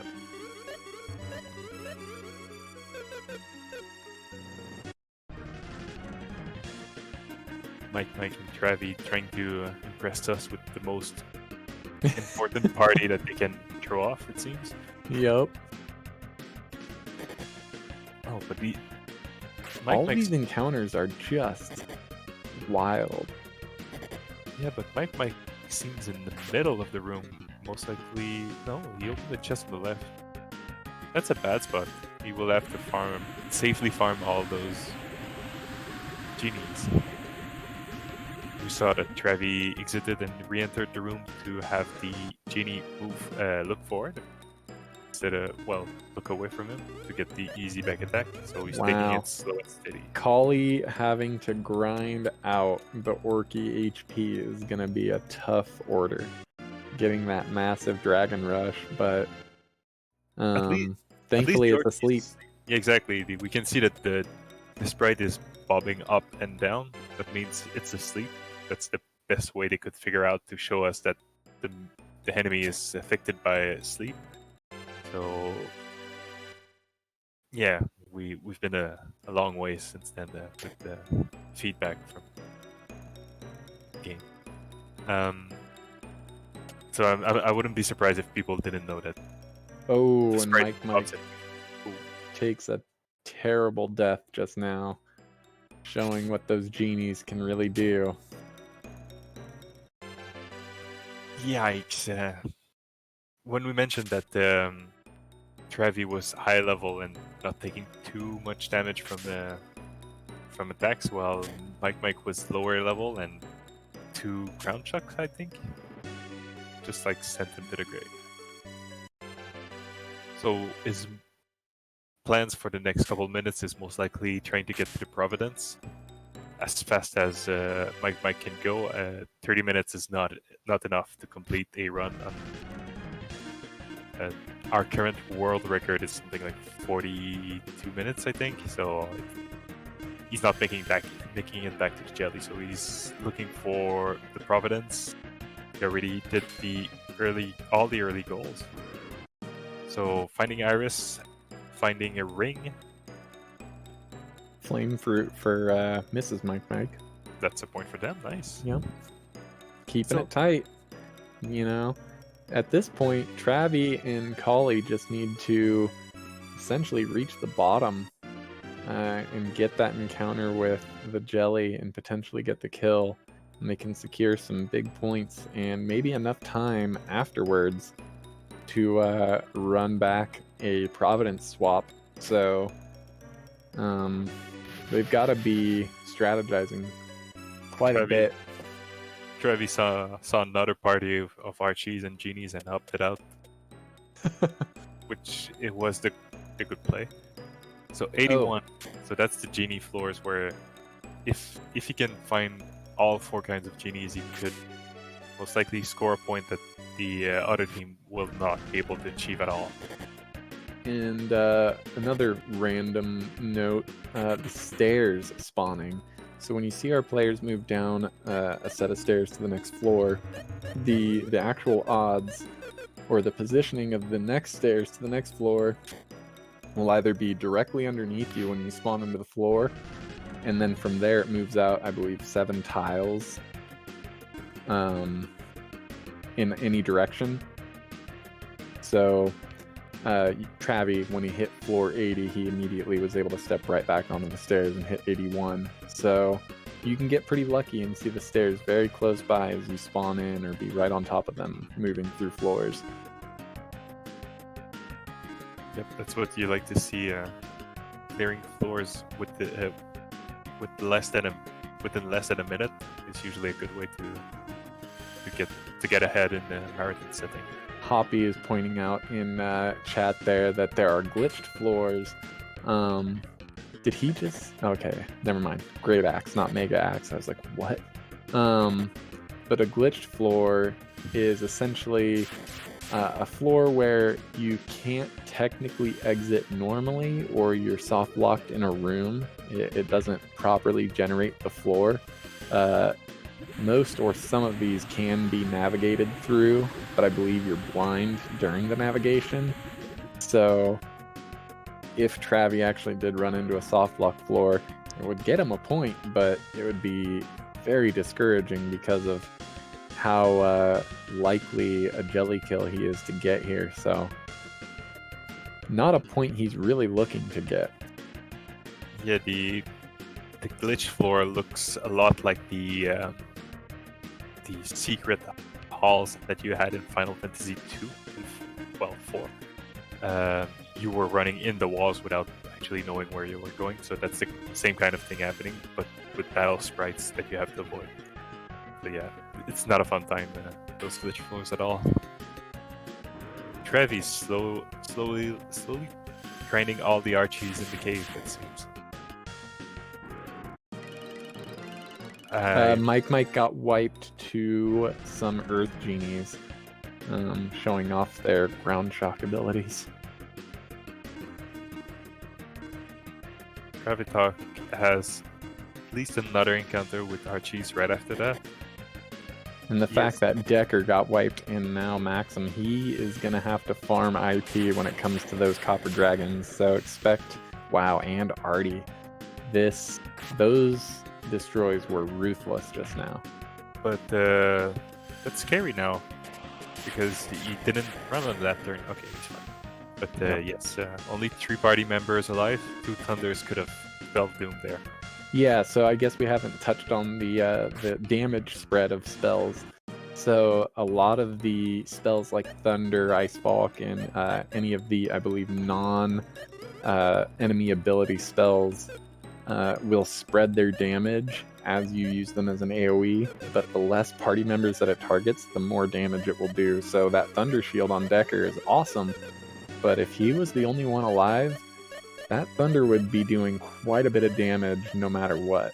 So it can be scary when you see low party members in an encounter with those Archfiends.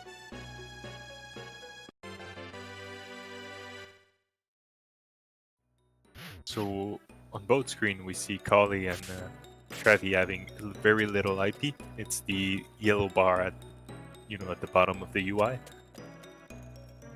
So both of them will need to farm a secure way to increase that IP bar. Travi will be able to kind of escape this battle if he positions it just correctly. Encounter, escape. Yeah, exactly, you don't want to fight that. Yep, and now he'll be able to just kind of skirt his way down the hall and out that door with a couple of specific movements here, but he should be completely safe now. Mike is messing with the poles and a red mimic, giving a nice chase. Oh, Travis thinking how many steps he needs to do. Yep, I think he was almost guaranteed an encounter there. I forget about the up-downs, but one more encounter here and he should be safe.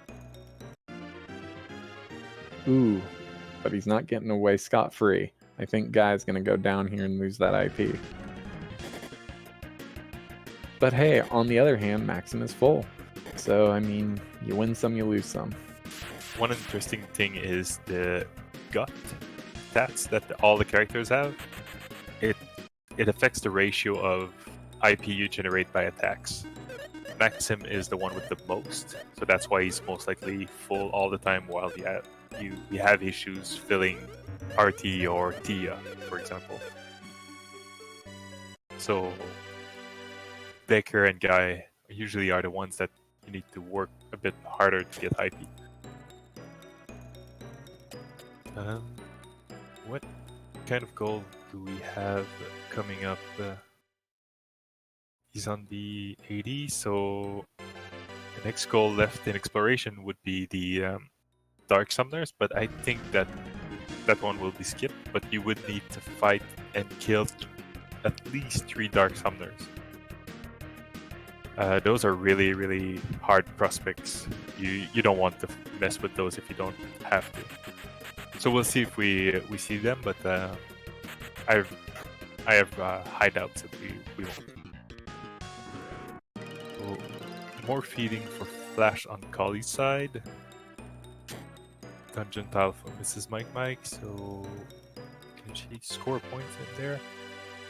Yes, she will be looking into surviving an instant attack from passions, shadows, and stuff like that. So we have the pony on Kali's side, and we will have no more ponies after that. Back to the second form. So that's 2 points there for the Travis team. 2 points that are really hard for Mike and Mrs. Mike to replicate. So I think that's the kind of lead that will lead them to victory here, unless something really, really unlucky happens. So I hope you liked the glimpse you had of the pony, because that's all we're going to see from it. I mean, we're back to the cherubim here. Yep, we're back to baby butt. I always liked how the fourth form of Blaze looks like a pyramid. It's like the shape of the dragon is like so weird from the back. It makes me think of the actual cave sprites of the dragons. Oh yeah, you're right. Oh, that's not an encounter you want to see. Hopefully RT doesn't miss. There we go. Those silver dragons attack twice a turn. They're usually faster than everyone. RT needs some, agility boost that we discussed earlier to be faster than them. And their special attacks, Diamond Dust, usually dust pretty much the party. So don't want to mess with those. Luckily, RT hits, and we don't see that kind of work today. Yep, he is going to be looking to find an encounter with copper dragons, at least one, so that he can potentially farm for IP on their attacks or Cinder Blast special ability. Especially with his levels, Cinder Blast will be the perfect farming tool to keep his party alive and get that IP filled up. So we just saw that Travi hits floor 90, which means it's pretty much what I call the victory road. You don't have Archfiends, you don't have Genies, you only have Dragon Sprites and Dark Summoners. Most thing that can kill you here is a tight corridor with a dragon, a misstep, or a random Dark Summoners teleporting on you. But most of the time, you should be safe to get to the jelly. Yeah, one of the main killers when you're in these final 9 floors is spawning in the middle of a hallway with dragons above and below you, because the potential that you can fight your way out without getting back attacked or getting non-surprise attacks dwindles greatly. And one encounter with 2 silvers or a silver and a gold without getting the jump on it could spell disaster very, very quickly. When we discussed about smoke balls earlier, that's one spot where you want to have one in your inventory, because if you're stuck in a corridor with dragons and you cannot attack them with it, 15 minutes because we all know that those dragons are really stubborn. A smoke ball really makes it easier. Oh man, you see that Cinder Blast? He could have gotten a second Cinder Blast there, and it would have been a very terrible situation. But thankfully, Copper Dragons can also cast Mirror. Got kind of lucky right there. If you're feeling excited by what we're seeing, like getting close to the jelly, talking about the jelly fight and everything, we have the AC Discord that was just linked in the chat. Feel free to join in. We have runners going up daily on this. We have discussions. We have plenty of tech to help you run the cave if you want to. Feel free to join too if you want to. And there's things being learned every day. We've got people that are digging through the actual code of the game and finding interesting little statuses for items and enemies. It's crazy the amount of knowledge that we have, but the amount of knowledge that we're still gaining in the cave is pretty mind-boggling as well. Absolutely. I mean, some movement tricks are learned, really recently. The samurai movement we discussed a bit earlier, and the ninja kind of two movement when you try to run away from them, that was learned not long ago. So I think in the previous run they were mentioning when we encounter archfiends, what are the odds of finding the blue useless one or the archies? That was found not long ago. I want to point out on Travi's screen, he chose to fight some Dark Summoners for the point there. He saw that there were 4 and opted out. 3 is a tall order, but 4 is damn scary. Yeah, Travi was level 27 before hitting 2 no cores, and after that he had 2 party rooms. So yeah, the levels are just like up there. Yeah, Travi's levels are going to basically carry him in that jelly fight as well, with the type of setup that he has with no Dagger Blade. But having level 4 Blaze and the high XP levels with the type of gear that he does have, I think he's pretty much got it locked in as long as Blaze doesn't defend 3 times in a row. Meanwhile, Mrs. Mike got the point for never mind. I thought wrong column. I thought she survived the instant attack. But now Kauliarys is looking at having to move past these archfiends to find the stairs up at the top there.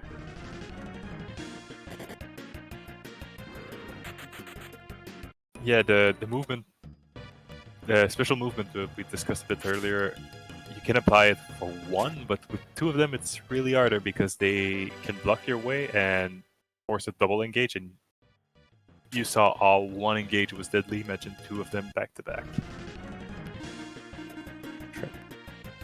Travi almost once destroyed a miss. There we go. Now he can actually farm this copper for IP if he prefers. I don't know if they are watching the stream as they run, but one thing that Travi could do is swap to Zebby, since he has more finishers than the actual fractional. True. But at the same time, if he drops a point, they go back tight. And he already has Trick, so he could, with Zebby. Zebby 3 is the form we're talking about specifically. It has a special ability called Energy Wave, which is basically a double trick to the whole party, but it's random whether or not he'll do it. And Probably decided to play safe and use the Providence. Getting that bonus point at the end here is going to really help lock in a lead, especially knowing that Travik has the setup and his positioning in the cave, so that's a really good play actually on Colley's part. But Zebby 3... It's less exciting for us Providence out, but it's way safer for the points that Yep. he doesn't lose his points, and that means that we can focus on Travi to see some jelly gem, hopefully. Yep. Now Travi's just trying to get enough IP on Decker so that he can activate that Myth Blade. Kali had some foundation for a kill, but nothing, not the big one. No. I think we've only seen one Decker Blade from this group, and it was, I believe, Mike. Yep. Mm-hmm. So yeah, I mean, having a foundation for a kill on floor 80, yeah, knowing that your partner is going for it, I think it was a safe play to Providence out there. And I'm seeing if there's any things that Kauliarys might have missed early. He could still get the cursed and uncursed versions of items on these early floors. Yeah, chat is asking what kind of jelly kill Travi has, and we could, for those who know it, it's mostly a setup that is similar to a reject percent kill that he has. Mm-hmm. Yep, Travi's got a Myth Blade. He's got Uncursed Deadly Rod. He's got a Mega Axe and Hydora for Guy. He also has a Cancer Rock that he could put on Maxim for finishers. He does have a couple of times 3s, so he has multiple options. I'd like to point Mike's screen. We discussed how deadly blue mimics are. We're about to have an encounter with them. Yes, please focus on that. 4 frenzies. And they're all front row. Yeah, all 4 of them in the front row. That looks pretty grim for him. 1 frenzy away from death here. Oh, and he survives. No frenzies. So, Frenzy is an ability that those blue mimics can use that will attack the whole party, and it deals a lot of damage, especially for where you are in the cave at that point. So, it can be extremely cruel. Travi is still farming for points. He's fighting 3 Dark Summoners here. Sadly, RT missed first deadly attack, so only 1 of them will be dead. So that's still 4 attacks that he will need to endure here. doing a safety valor here. Summoning the leech. That is not something you want to see. Oh, Ooh, a multi-target Perish hitting 2. Okay, so let's just talk about that for a second. Perish. Oh my god. I think that's it, man. Oh my god. Wow. I don't think I've ever seen such insanity. He will escape this if he doesn't get instant death, though. Okay, he's good. Yep. Wow. So Perish, let's talk about that for a second. Perish has a 25% chance to hit a single target, but when you spread that chance out, it reduces greatly. So if you're targeting 5 people with 25% chance, that drops it to, I believe, what is it, 5% on every character that it'll work? 25%. Let me check the AC ref for this. Yeah, I'm not sure what the exact spread is, but imagine a 5% chance of an enemy of somebody dying, and 2 of them went down. From what I gather, it's 2.14% chance. So there was 2.14% chances right there that actually went off. So, the rolls. The RNG. Thankfully, this Copper Dragon's just chilling over here that he can reuse again. That's why you don't kill the Copper Dragons. You gotta leave that single copper. Hey, buddy, I need you for a bit more. Do me a solid. Get me some IP. Now that he's approaching the 10-minute time limit to the end here, actually getting this IP could be pretty taxing. Thankfully, he's, floor 95 now? I am not sure. I think 94. 94. So he definitely has some floors that he has to get through, but he does have a chance to recover after the most ridiculous RNG I've ever seen. And that's why we saw very little runners go for that goal, because as you could see it was one miss away and everything fell apart. You don't likely see Parrish multi-target do such crazy things, but getting 3 kills off of 2 multi-target Parishes is pretty wild. But like we mentioned, RT with a deadly will hit 80% of the time, which he missed, and after that, 2.14%. Wow, that's crazy.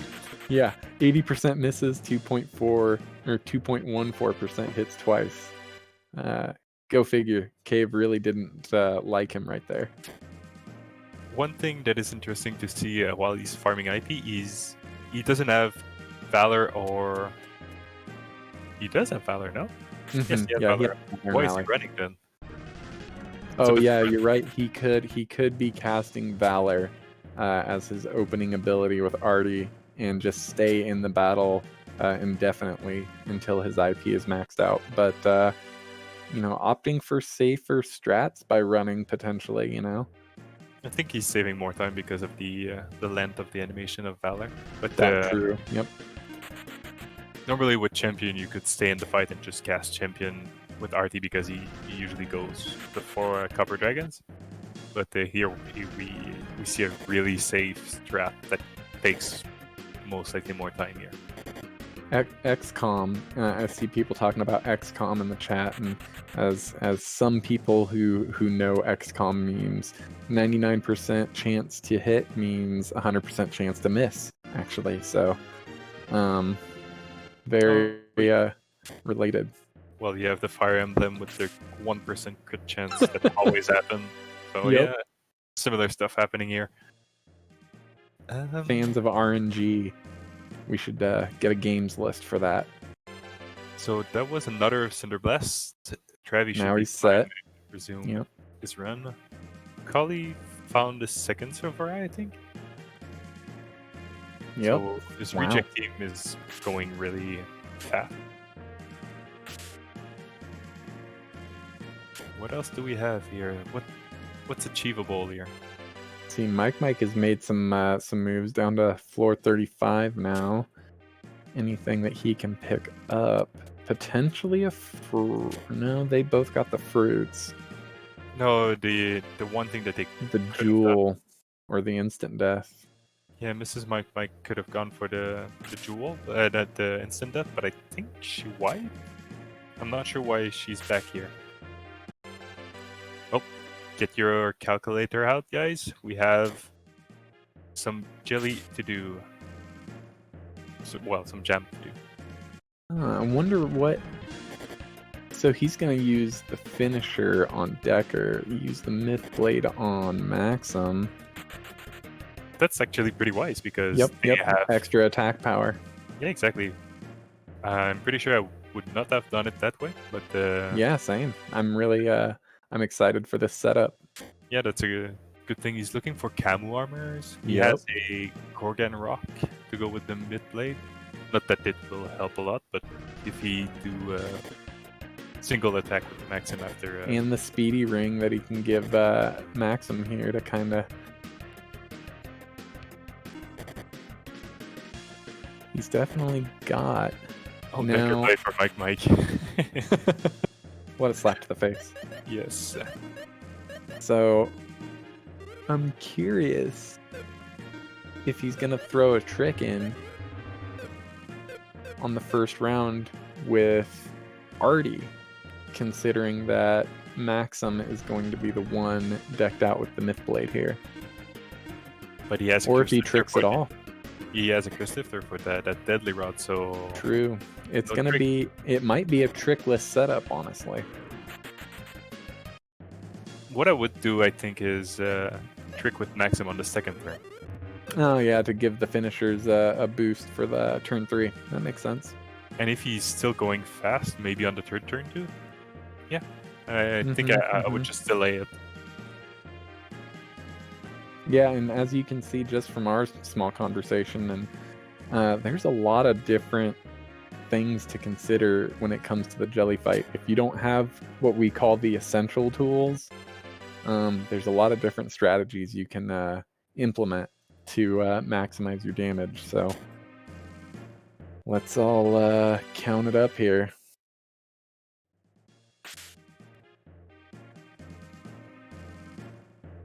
So, chat, do you think we have a kill here?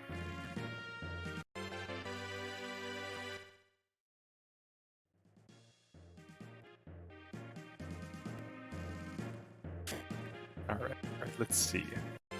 As we mentioned, the jelly doesn't fight back, so it's only us pummeling it down.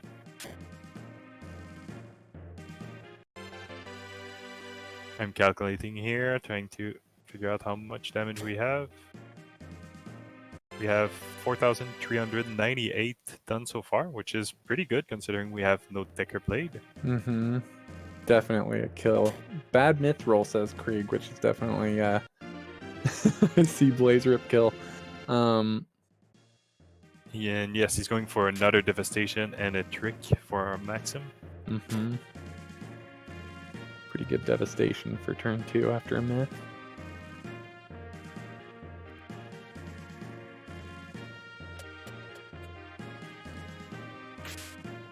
That's not super interesting from that Terminate there. Oh, nice crit from Decker. We have 7,031 damage here, from what I can see. I think the potential is high here. I think he's gonna opt for the attack and a Thunder instead of doing third round Trick. Get that extra damage in.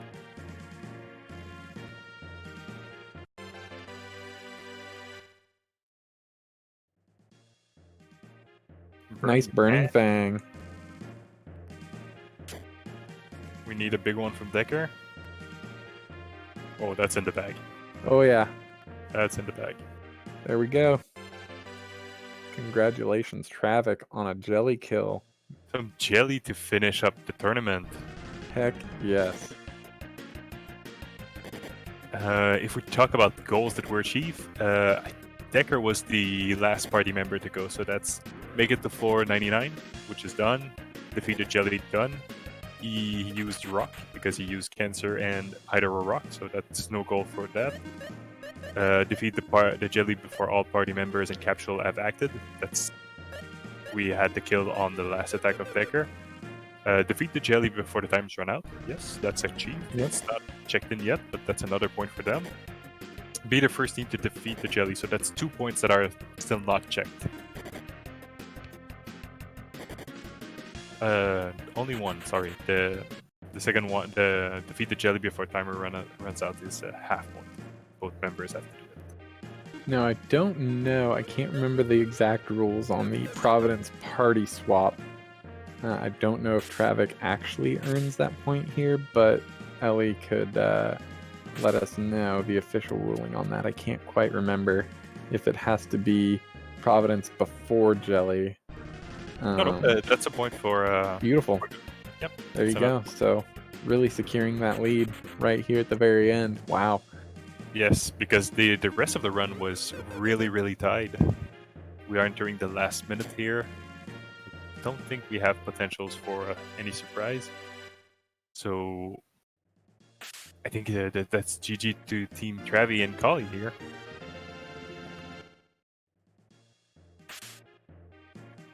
What exciting third and fourth place runs today. Travi getting that kill, getting to really show off some wicked cool strats with some odd assortment of items. But it just goes to show that there isn't only one way to kill the jelly. There's lots of different things along the way that you can get lucky with and find and piecemeal together to make it work. So congrats on that. Or you can get unlucky and receive 2 ground shock in a row. That's a cake for you. Yep. Cave can be giving and it can take away very quickly. And there goes the time, and we're done. Congratulations, teams. Great matches, and GG Jelly Jam. Thank you so much, Ellie, for such an amazing event. Jelly Jam January was a massive success in my opinion. What a great set of runs we saw throughout this month. We had a lot of jelly kills. which is always exciting, as you could have seen today. So major success. Check out the Discord, everybody. This is Ancient Cave. This is Lufia too. Come join us, because like the town says, once you're in the cave, you're kind of hooked. You're stuck in that town for a long while. So come and get swept up in it. That's a good way to wrap everything up, man. Thank you both for handling commentary today. It was fabulous work, guys. Thank you, and it was super fun. We had a thank great you. run to come. Great time. Yeah, it was a heck of a turnout. I've got everyone chilling in voice here, so if there's any frustrations that anyone wants to feel free to let out, enjoy it. But with the last half hour really helping Travik and Kauliarys out, it looks like our third place team of Traviktox and Kauliarys fought hard for it and got a well-deserved placing. And Mike, and Mrs. definitely doing very well as well, getting shredded a little bit and putting up a good long fight the entire way through. Mm-hmm.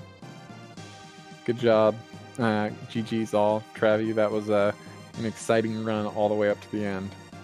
No, thanks, GG. To Mike. GG, Travi. Hey, GG guys, Travi, thank you for killing a jelly. I botched it. Mike, You got ground Travi, I never saw so many Arc Fiends killed in a single marathon round. That is so true. Unbelievable. Cave was like, yo, I don't have to give you soft lock floors, I just put Arc Fiends everywhere. I think you ended up on level 39 there or something like that? Just by farming all those Archies? Yeah, something around that, 39. You gotta And say then that last parish, wow, from the Archfield, from the Dark Summoner. That's 2.14% chance of happening. like literally, I have seen this now 3 times happening, multi-target parish killing 2 party members, but I never saw multi-targeting parish killing 1 party member. This needs to be investigated. Yeah, no kidding. One thing that I'll be investigating is the next exciting rule set for next year's Jelly Jam. This was a fun day, and I hope that everyone enjoyed. Not only participating, but also everybody that was watching. I hope you all enjoyed in sitting on the sidelines and checking it all out. That was a really That fun was event. awesome, man. That point incentive board, the whole event, man, it was good time. Even I'd say that even an intro player could have a heck of a good time playing this casually for fun. So really great. Finding little ways to spice up the fun is always it's what I love about this. And well, I'll be thinking of a new way to make it fun next time. But I'm going to prepare to end or prepare to wrap all of this up. So one last time, thank you everyone for checking this event out. Everybody in chat, if you haven't already considered it, give a quick little peek to the Ancient Cave Discord community, which I'm in, as well as every runner that you see here. We're all very friendly. We have a lot of easy to find resources, and people run this cave pretty much daily on Twitch. You can find someone, at least 1 or 2 people running it. Depending on your time zone, it's popular all across the world, so it's definitely something that you'll find a lot of friends and a good community with. Congratulations again to our event winners, that being who was it again? It was RC and Hoppy. RC and Hoppy the Fool. Yes, that's right. I have to prepare next year to make sure to beat them up so they don't get a bloated ego for the next Jelly Jam that gets hosted out. But definitely keep in mind that the next event will be hosted in January of next year. And if you're a newer runner to the cave and you want to give it a try and you're afraid of competing with all the veterans and high-end, high-stakes, high-octane competition, events like Jelly Jam are designed specifically for newcomers who don't quite have the comfortable levels and experience, so they can work with the team and go through this and try to figure things out and learn things as they're going to make them better runners in the long run. The next event will be the Fatal Blower 2021, right? I believe so, but I'm not going to be in charge of that one. Yeah, if you wanna stay informed, go to the AC Discord. Definitely. And shout outs not only to our runners today, but also to our commentary team. Mike, of course, doing both, but DC Voice, Sinister Rain, Squealer all did a fantastic job. And our competition's artwork, you can see in the background of the stream right now, is done by Eve with 3 underscores. She has been doing art with our community for a very long time, and she doesn't use a microphone very often, but she does stream her art and her gameplay here and there, so give her a check out too if you haven't already considered that.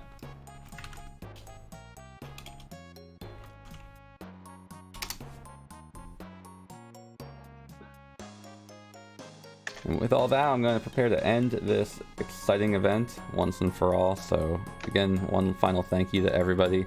Thank you RPG Limit Break for having us aboard, and we will see you all at the next exciting adventure of Jelly Jam 2022.